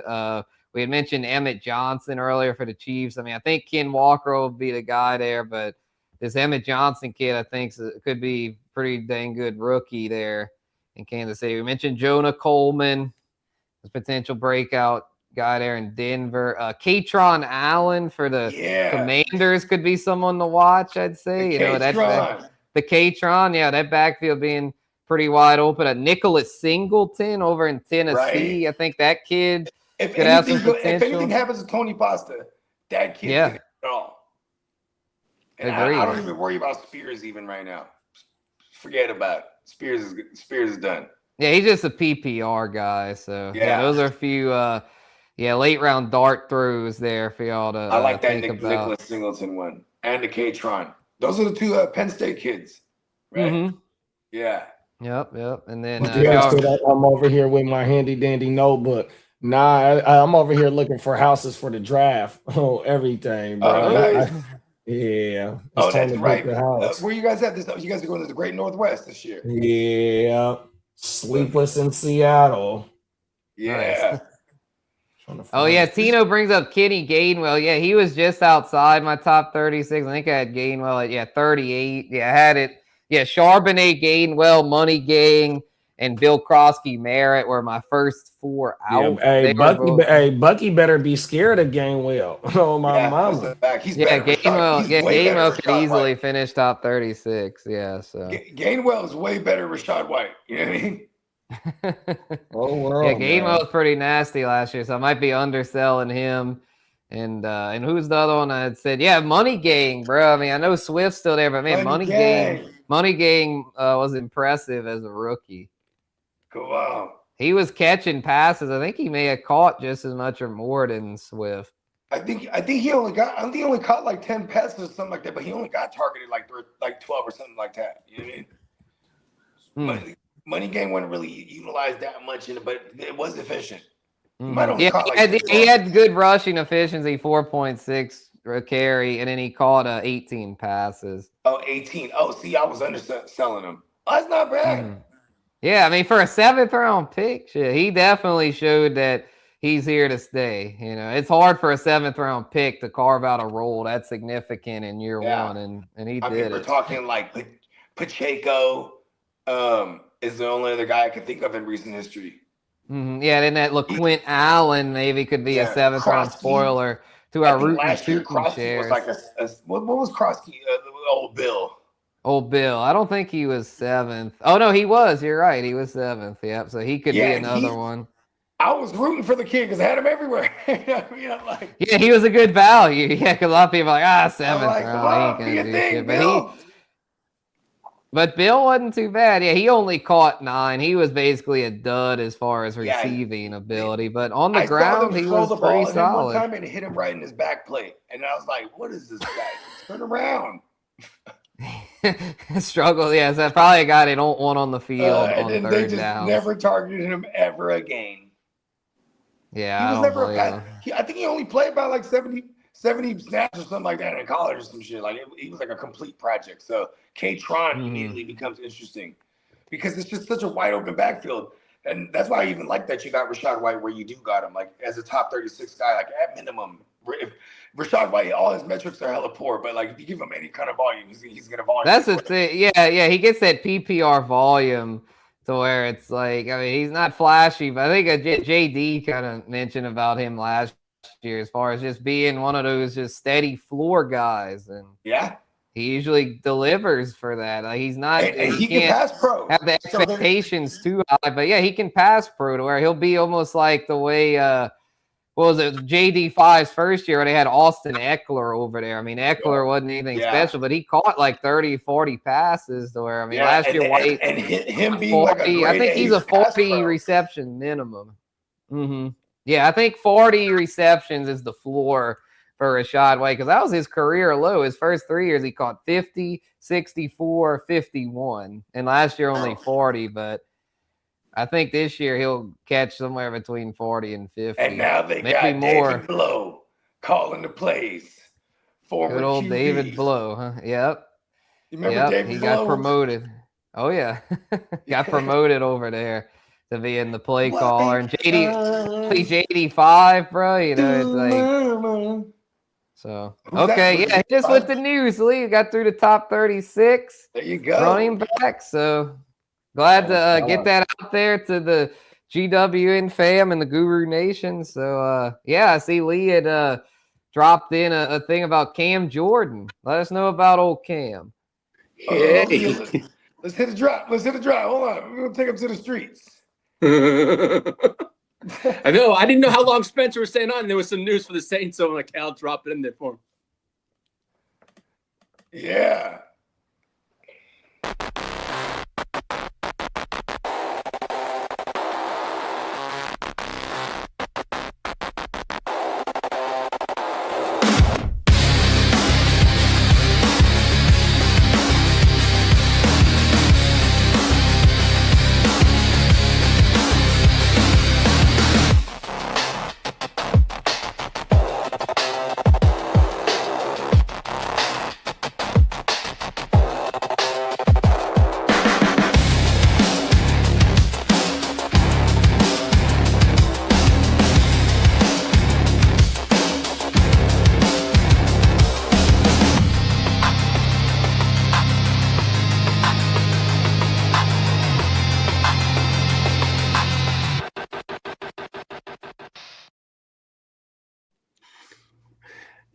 Good to have you back, Spencer. Yeah, you had a wonderful trip with your dad too. He told me all about it. Oh wait, yeah, that hadn't happened yet. We're doing that next. Oh no, week, St. Louis is coming up, right? Yeah, St. Louis next week. Yeah, he told me. What is it? We're Next going week, to St. Louis right? next week, and I think my headphones died. My bad, yo. No. But yeah, it'll be next week, and yeah, appreciate you, Chase. Good info. Yeah, appreciate you listening, man. Glad you found it helpful. Yeah, good to have the rankings back. Yeah, yeah, hit us with that Cam news. All righty, yeah, Cam Jordan is back with the Saints on a 1-year revised deal. Oh, he's back. Okay, yeah, I heard yesterday that they were discussing it, and it was close, but I didn't realize that it was okay. Yeah, it just happened. Wow. Yeah, Bogard said it a couple days ago. Man, I'm happy to hear that. I was worried some other team would take him away and that he wouldn't retire as a Saint, but I'm happy that he's coming back. You know, he's one of the franchise's all-time greats. So let's go out with a bang this year, Cam, and retire with the black and gold. Yeah, your Saints did get some new uniforms for their 60th anniversary too. Mm-hmm. Yeah, I haven't. Yeah, I saw something to Dad last night. He said they're nice. Okay. Yeah, I'll send them on over to you. But no, yeah. Yeah, it's crazy, man. 60 years of Saints football. Man, that makes my dad feel old because he was at the very first game. Yeah, he's telling us that. Well, yeah, happy Tuesday, oh, yeah, the patch. everybody. They did reveal a patch, like a 60-year anniversary patch. I don't know if they've revealed a new uniform just yet, though. Yeah, I'll send them over to you. Yeah, they revealed the jersey patch. Yeah. Where is it? I sent to your dad last night. It's weird. Now I can't find that stuff. Okay. I got it. No, that's all good. It was just a jersey patch. I got them. I'll send them to over you, Spencer. Hold on. Yeah, I saw it. Yeah, it. it has the patch on it, too. Right. Well, yeah, I don't think they've – it's just a uniform they've already – Yeah. Just a little tweak, it looks like. Oh, yeah. These are their regular uniforms, I think. Although this gold jersey looks different. That might be new. The white, they've definitely – in the black. They've definitely worn those the gold, the third one. I think the gold might be new. Yeah. But, yeah, good stuff. Yeah. Well – Peacock, would you mind hitting that? Cam's back. What other news we got here? Peacock, would you mind hitting that extension drop pause?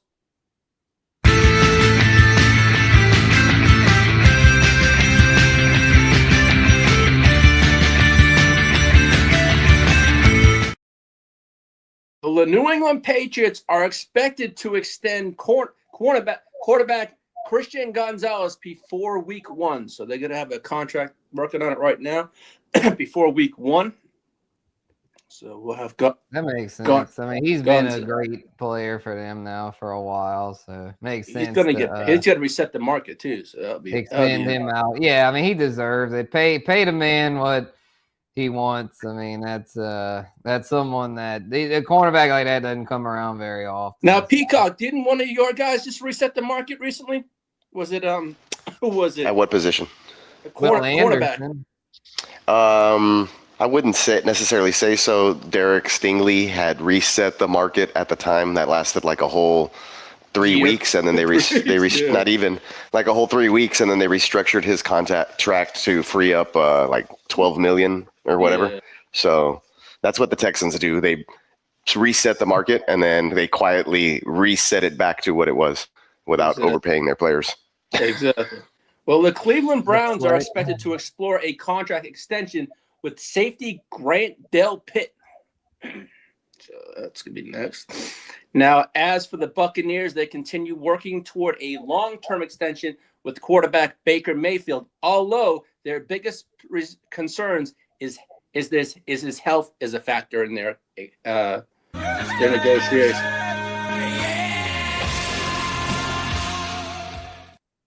Shout out to the Gang Green. The Jets have agreed to a 4-year, $66 million contract extension with guard Joe Tippmann. Give the man the money. Yes, sir. Pay the man his money. I can't do a Russian accent. What's his last name, Lee? Tippmann. Man. Tip, not tit. Tip. I said tip. What did you think I said, man? That's a big pause, me boy. That's the big. Well, I don't have my pause shirt on, so I'm. The record pool. Oh goodness.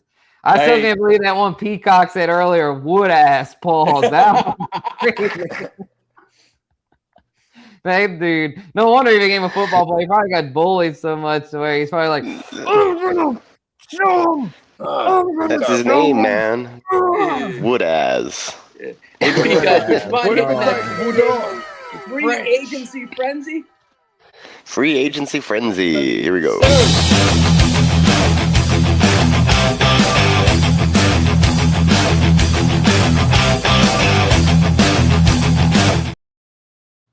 Well, the Colts are still considering adding another wide receiver with Deebo Samuel and Keenan Allen among the options. Boo. Who is this? The Colts? The Colts, yes. Colts. Yeah, with Alec Pierce banged up. Yeah, I mean, I could see that. It's just ponies.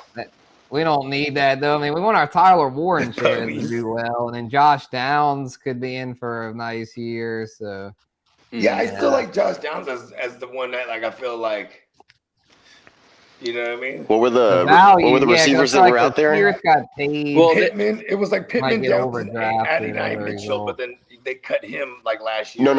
The receivers they were planning to bring in. Is Deebo or Keenan Allen? Loose skin and old Deebo balls. Gross. Those guys are ancient. Anyway, go ahead. Do it. Shout out to the Hard to Start YouTube channel. We did the UFL season. The Broncos are signing UFL Offensive Player of the Year, Hakeem Butler. Oh, hold on. Wasn't he in the league before, too? I thought he was, too. Yeah, that name sounds familiar. Yeah, Hakeem Butler. And the Dolphins just signed UFL safety Major Burns. So, Marco has, who the fuck is Hakeem Butler and why did people pick him up off the waiver? Yeah, that UFL thing just kind of spiked his interest. I wouldn't pay too much attention to it if I was you guys. Yeah, well, that's what's fun about Dynasty, right? You stash them. Yeah, people just start trending for no particular reason. Shout out to JD and Bogey. The 49ers have been named as a potential landing spot for Stefon Diggs. All right. I'll take him. How would crowd up that receiver? Yeah, man. I mean, people get hurt over there all the time, so I might as well just have him on your roster for 6 they end games. up a survival of the healthiest over there. You bring him up. Yeah, just get him out over there. Fuck it. It was like him, Ricky Pearsall, Mike Evans. Between those three guys, you might get Christian Kirk. Between all four of those guys, you might get 17 games between all four of them. And then we got Brittle Kittle still coming on. Oh my gosh, dude! Yeah, you know what? Sign Stefon Diggs. Sign him. We need to all do PEDs like CMC. Clip that. Is Julian Edelman still available? Well, the New England Patriots are unlikely to make a pass rush addition before training camp, they're saying. Now, as for J.K. Dobbins, had an agreement in place to join the Jaguars, but ultimately decided to re-sign with the Broncos on a 2-year, $20 million deal. That's interesting. Mm-hmm. Yeah. Daddy Sean Payton, bro. Something about Sean Payton. Players just like playing for him. Yeah. Hey, Peacock, could I have the injury report, please? Sure. And I was going to say, I like your ranking of JK now with that little piece of news as well. It just shows me that they probably like him the most out of the 40 running backs they have over there. I know, right? Yeah, right. Okay, I'm gonna sign with them. Yeah, that's why I ranked him. They're just giving out money to running backs right now. Mm-hmm. Follow the money. You all of it. You needed the injury report? Yes, sir. Thank you. Injury report. Here it comes.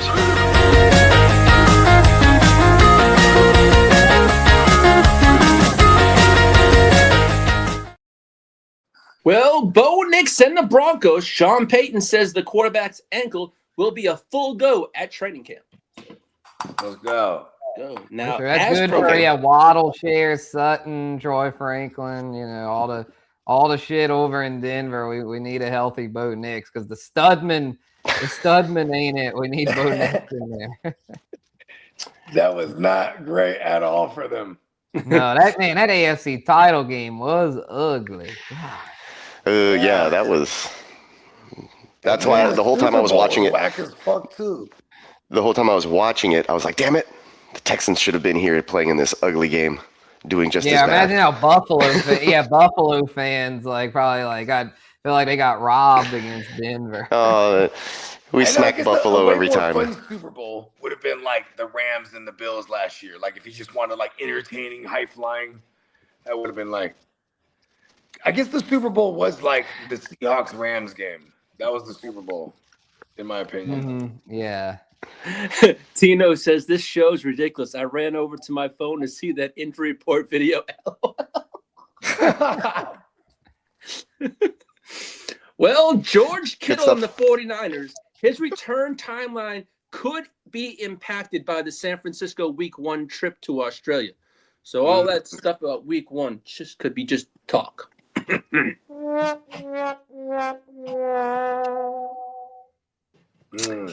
Now, this is Week 1. It's like, so what? I mean, he's progressing well. I mean, I think overall the news is good with Kittle. I mean, at this point, you just don't want setbacks. And I mean, like the Malik Neighbors situation, that ain't good. But as long as a guy is progressing in their recovery, that's all you can ask for. Listen, so if he has to miss Week 1, on the low right now, George Kittle is playing rugby. He's going to be in Australia. Fuck that.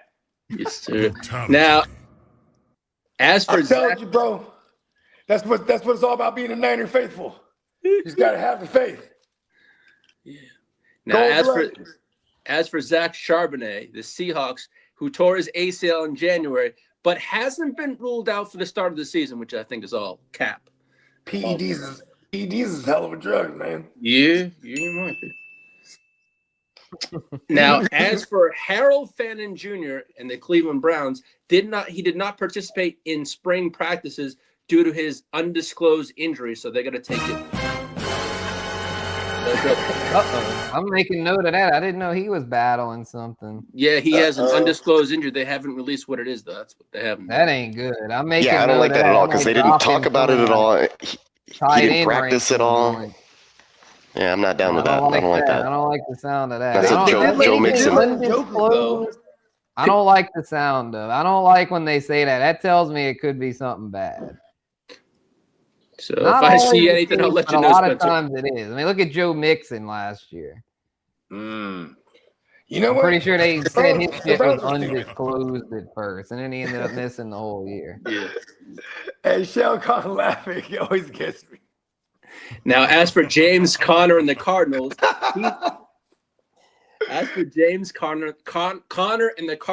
he's expected to be ready for training camp despite ankle and foot concerns. Ankle and foot. Yes, sir. James Conner is a fighter. He's always going to be just one of my favorite human beings, period. Yeah, he was a cancer survivor. Yeah. Shout out James and Conner. he went on to have an entire career and defy all the odds. Shout out to the real Mark Davis, my buddy. Someone will pick him up. I mean, he's still got some juice. He'll contribute to somebody's committee backfield. You know, he'll end up being like if they cut him, he'll go straight to the Seahawks for real. Because then they could definitely use a guy who could just fall into the end zone. And actually, James Conner, when healthy, he still was doing his thing. Was 2 seasons ago? He is 31 now, huh? Now I know in running Spencer back years, touched that's on up his there. rankings. That RJ Harvey tore his labrum in his shoulder versus New England and had off-season surgery. Didn't do much during OTAs, but was practicing. So that's something to keep an eye on. But they think he should be a full go.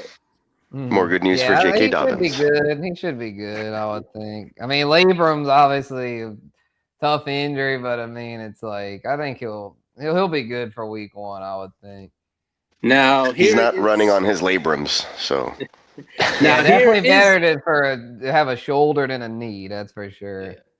especially at the running back position. Quarterback, it's the other way around. But now, I know we touched on Breece Hall and Braylon Allen and all those Jets played. Pause.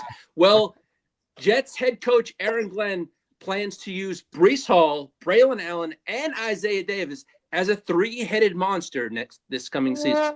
I think Kittle would say that's coach speak BS. I mean, they're either really like bad liars, or they're just a stupid organization that will pay Breece all that money and then like we're gonna split the backfield in three. Let's hope they're lying, because my God, if they're not, then they're really lying. Now, as for the Seahawks, running back Emmanuel Wilson has been working as the third running back during OTAs and minicamp. Damn, the third running back? Who would be? I mean, I know Price, but you who got else Price and you got the kid from the last year. What was his name? I had him in the playoff. Halani, yeah. Oh yeah, Halani, George Halani. Damn.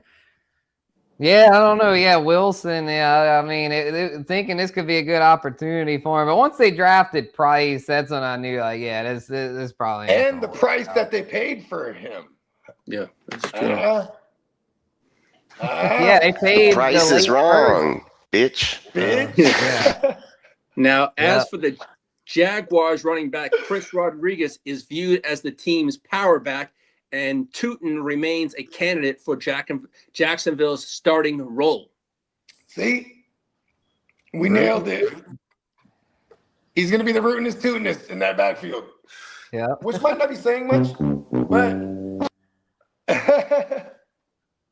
now, get decent value on him. Yeah. As long as you can get good value on him, like 5th, 6th round, I'm about it. Now, as for some fantasy news on wide receivers, Ashton Doolin for the Colts could take a significantly larger role this coming season. And as for Parker Washington and the Jaguars, he is expected to be a core piece of the offense and a larger role this year. Let's go. Yeah, I agree. I think Parker Washington really showed us down the stretch last year that he's T-Law's go-to weapon and fits perfectly in that Liam Cohen system. I mean, I traded him for a 4th, and then they extended him. Boom. I don't think Parker's going anywhere, though. I think Parker Washington's here to stay. I don't think that was just a flash in the pan. I think he's legitimately the go-to guy now in Jacksonville. Jacoby Myers got a bag, so he'll be around and catch a few passes. He can return the ball, too, in the return game. He's not really a needle mover, where Parker Washington, he could be a legit steal in drafts this year. Yeah, that's a fact. I like that call. I mean, as for they, but I also do want to point out, like, they were saying, like, Brian Thomas Jr., he's with the bald ass Trevor Lawrence all offseason, building on their chemistry. So, there's been a lot of hype on his offense overall. And dare I say, I'm like, damn, do I really got to start targeting just Trevor Lawrence if I can't get any of these? You know what I mean? If the hype gets too much on some of these players, I mean, Parker Washington will still be a value by the time we get to like deep in the draft season, right? But like, it's crazy because I might have to start looking at Trevor Lawrence a little bit more. You know what I mean? Actually, he's going kind of high, huh? He's going. Yeah, I think the value actually when I was looking at it, T-Law's going pretty high. I feel like Caleb Williams is a value right now. I'm like, man, that's probably better value. Caleb. I'd probably go Caleb over if they're close. I'd definitely go Caleb over T-Law. I don't like T-Law personally. ADP-wise is higher than Caleb, but I think I agree with you. I don't like T-Law either. He's always trolling about cutting his hair. His pregame. He revealed that he's been bald the whole time. His pregame speeches. One of these days, that hair piece is gonna fall off. He couldn't inspire me to squat down to take a shit. Like T-Law, I can't follow him as a leader. Like the dudes. Guys. Have you heard? Have you heard the pregame speeches? Horrible. It's horrible. And then every time the game's on the line, blowing his wig off.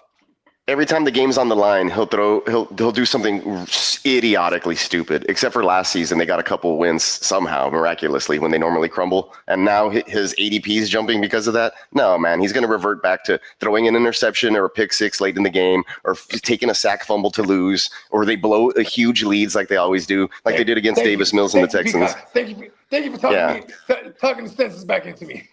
You're welcome. All right, calm down there, Bogey. Don't reach on T-Law.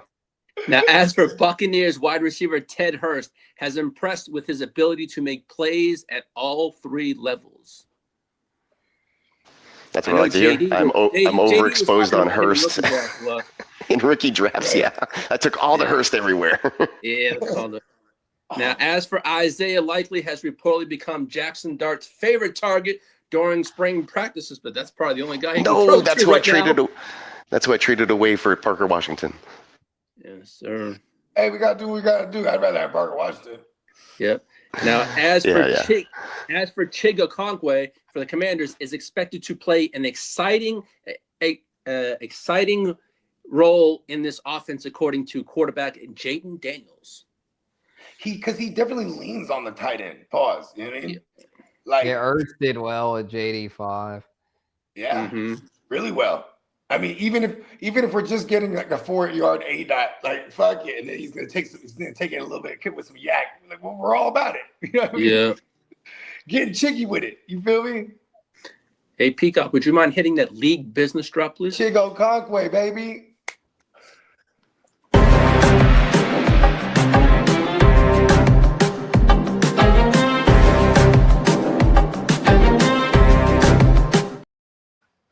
As for all 5 Broncos offensive line starters are on 8-figure annual contracts that are set up to may change in 2027. Recently re-signed Alex Pulaski appears to be the new future starter because they're saying in Denver. And as for the Vikings, they will retain interim general manager Rob Brzezinski, but the Nolan Teasley era is expected to bring organizational changes, including a new assistant general manager over for the Ginger Ninja.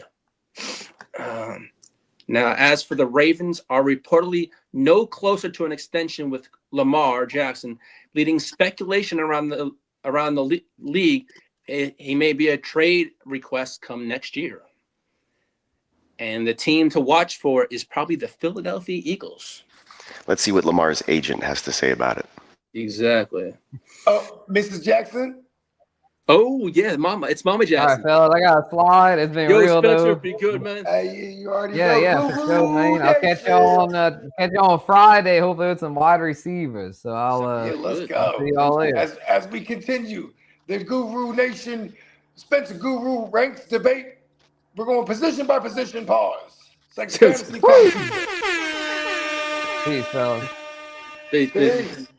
Speaking of the Ravens have quietly done significant homework on the upcoming quarterback class.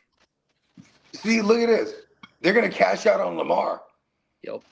And you know what's crazy too is if the Eagles are kind of set up to be a little mediocre this year, so they might have like not the low back end first round pick that they're accustomed to having. You know what I mean? Mm-hmm. Because Howie Roseman, going back to that rumor about Philly being the one that could potentially trade for a Lamar Jackson if he or be the ones that are going to make the push for him if he ever becomes available. That doesn't seem far fetched. Howie Roseman is crazy, bro. Yeah, exactly. You know what I mean? Howie Roseman will get it done. Yeah. Now, as for the Commanders, are expected to feature a heavy play action offense this season. Pause. Let's go. As for Jerry Jones, that means they got to run. They need to find a good runner. Impressive. You know what I'm saying? So this is why it becomes interesting. Like, you know what I mean? Who's going to be emerged out of that backfield? I'm going to tell you that they're very heavily linked to Stefon Diggs. It could happen anytime now. They're just waiting on logistics of numbers. That's what they're waiting on right now. It looks like Stefon Diggs is going to Washington. I don't see Stefon Diggs running the football though. Oh, well, that's my bad. Oh, my bad. Yeah, but and you know what I mean. I didn't see him truly coming to the Niners earlier when you said that when we were in the rumors. You know what I mean? But yeah, I do like that for the Niners over the Commanders. Although Diggs probably wants to go. Well, you know what? Diggs just wants to sign a deal. No matter. Diggs also is he's born and raised in DC. I think is also why he's making a big deal. He wants to play for his hometown team. Now, as for Jerry Jones, shout out to Derek, stated the Cowboys will continue playing on turf despite temporary grass being installed for the World Cup this year. And on other Cowboys, my team plays on my turf. Okay, that's a good one. Listen here, Steven. Listen, I want the best Kentucky blue for our friends here playing in the World Cup. But when it gets back to America's team plays on turf. Goddamn it, Steven. And Crooked Commissioner goes, "Where's Deebo Samuel going?" I don't know. You know what's crazy is Deebo's. That guy seems more likely to come back to the Niners at this point. You know what I mean? Yeah, that's. Now, speaking of the Cowboys, George Pickens returned and is at the Cowboys mandatory minicamp today. So he reported. Shout out to Craig. Yeah, he reported today. He reported the minicamp. I'm not tripping off of Pickens. I think Pickens knows full of well that he wants to get this big. But I think with Brandon Ayuk doing what he's doing right now, he's showing other people that play that position like, okay, I might not handle it like Brandon is doing. You know what I mean? Yeah. Now, as for the Chargers offensive coordinator, Mike McDaniel has been working on speeding up Justin Herbert's throwing motion and adjusting his footwork this offseason. You know why getting the throwing motion, speeding that up is important? Because he just dealt with a Tua who always had to get the ball out quick because the offensive line was shitty. And, you know what I mean? Herbert needs to be able to adjust to that if and when your guys' offensive line woes continue with like injuries just because like the Chargers curse. You know what I mean? Yeah, because they said. I also think it could be the style of play. Like, you know, it's play action, boom, throw the ball quick, or whatever it is, quick drop back, throw the ball. Yeah. Like McDaniel's offense is quick, so it's like, hey, Justin, no 7-step drop back and then be hero and run around. It's not the the get play out, all the time. Get it out and go. Yeah. Now, as for Steelers running back Eli Heinrich has impressed head coach Mike McCarthy. He's very instinctive and has an excellent skill set, said the coach. As for Chiefs running back Kenneth Walker, reportedly did not attend the Super Bowl party, whatever, for the rings. He didn't go for that. Here we go. Yeah, he said he was going to go, and then he did not show up. As the news on Stefon Diggs, we're kind of figuring it out, working through some things regarding the possibility of landing with his hometown Commanders. That was the quote. We're kind of. Yeah. Now, as for minicamp, the Jets, Bengals, Titans, Broncos, Chargers, Cowboys, Commanders, Lions, Falcons, Saints, Buccaneers all reported today. Let's go. Now, as for Cowboys second-year running back Jaden Blue has been an off-season standout to Mike McCarthy.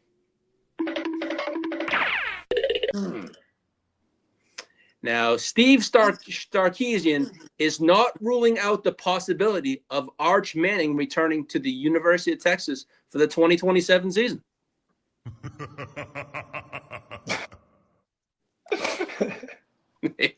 Exactly. Now, as for former Rams running back Todd Gurley, he will be eligible for the Hall of Fame this coming year. So he's gonna get in? I don't think that guy's. I don't think so.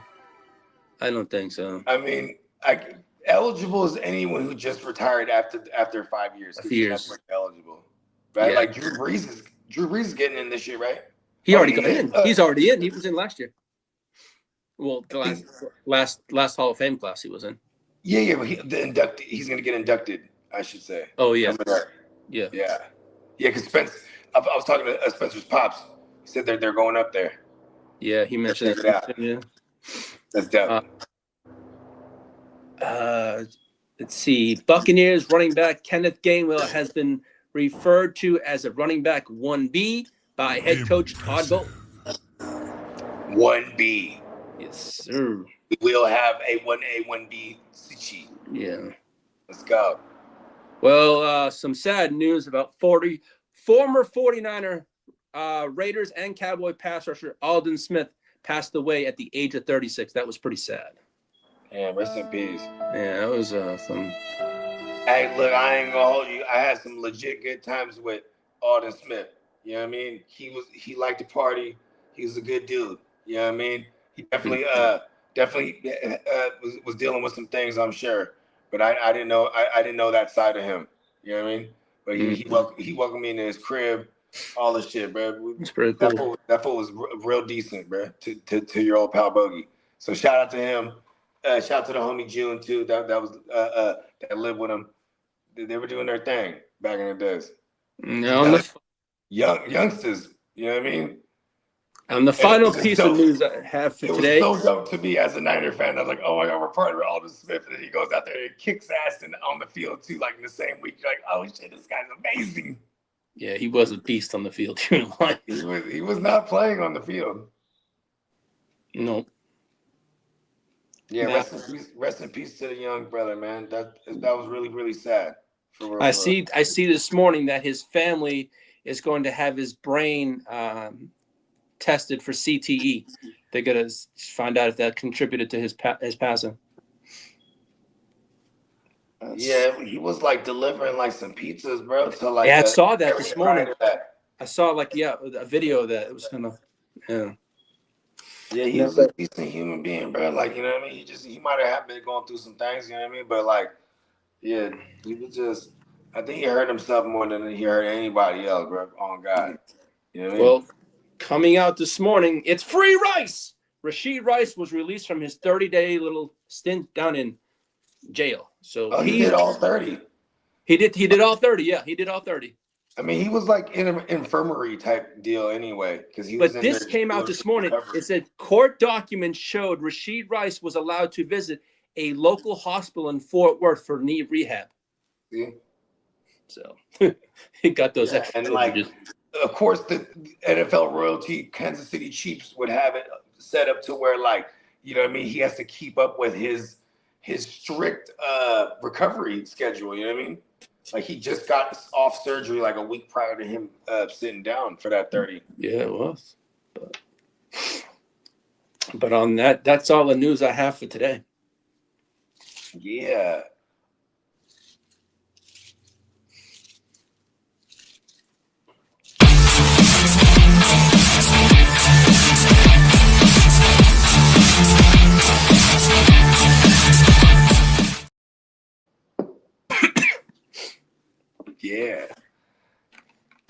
Yeah. Cool. And we're about to fire up for this World Cup game too, right? Coming up here at 11 o'clock p.m. Or a.m. West Coast time. Yeah, I think we got Argentina. Oh no, it's France. I know JD's gonna be watching it with his son. T-minus 38 minutes till kickoff. Sir. Yeah. So JD's prepping for that, I think, or either he's gonna watch it. I don't know if we're doing it here, but I can always kick off the stream. I don't know what we're doing. I can always kick off the stream if we need. Okay. But yeah. Yeah, I got these. I got the Russians coming back. Because yesterday I went crazy. I was like, oh, I was killing this to-do list, bro. Like, you know what I mean? Because see, that's the thing too. Is like a party makes you push you to do all the things that I wanted to do. That I've been saying I was gonna do. Like, I'm gonna get all the ceiling fans because we only got a couple for like the kids' rooms. I was like, I always wanted one in my main room, and then I want one for my patio. You know what I mean? And one for my room because I never had one in my room. And like, we don't have a light in our room. So I'm like, okay, I might as well get one with a light on it. But we have lights. We just don't have a lamp. You know what I mean? Like, it's in our room, so it's like, I have too many lamps. There's like 4 lamps in every room, and my wife turns them all on. Like last night, the dog slept in the bed, and I looked, and I was like, oh, there's no room for me because it's a big-ass golden retriever. So I went to lay in the couch, and then like I laid down, and I was like, there's so much light. And then like 1, 2, 3 in just the living room, and then 3 in the kitchen, and then 1 in the little washroom.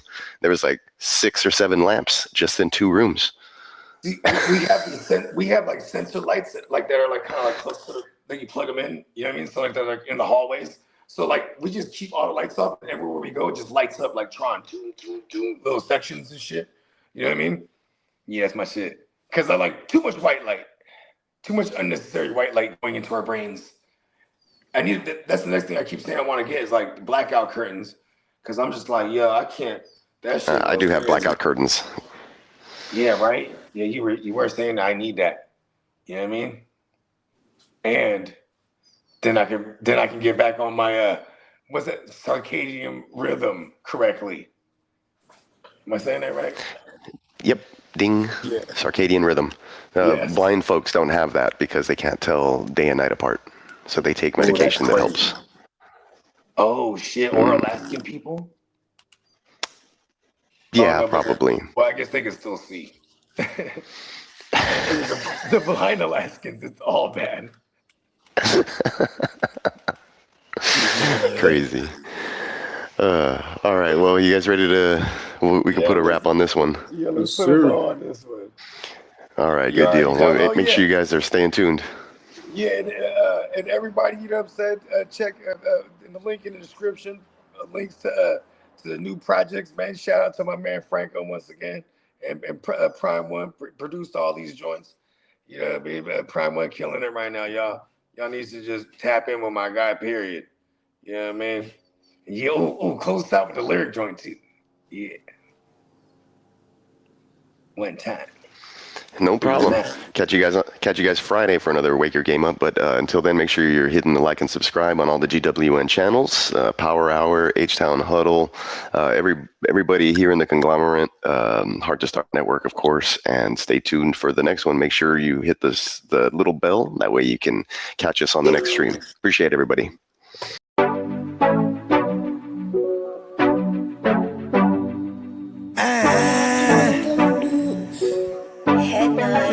Scott!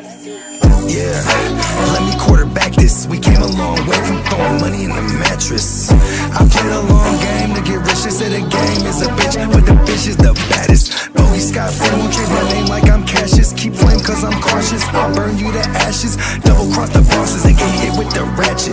Can't fuck with suckers, that shit is contagious. Count 100,000 blown clouds, hella anxious. Maybe a doctor, but I ain't got no patience. All top shotters on my roster, they gon' race shit. Transporting weight, cross states in my spaceship. Scot free, but ain't nothing free, bro.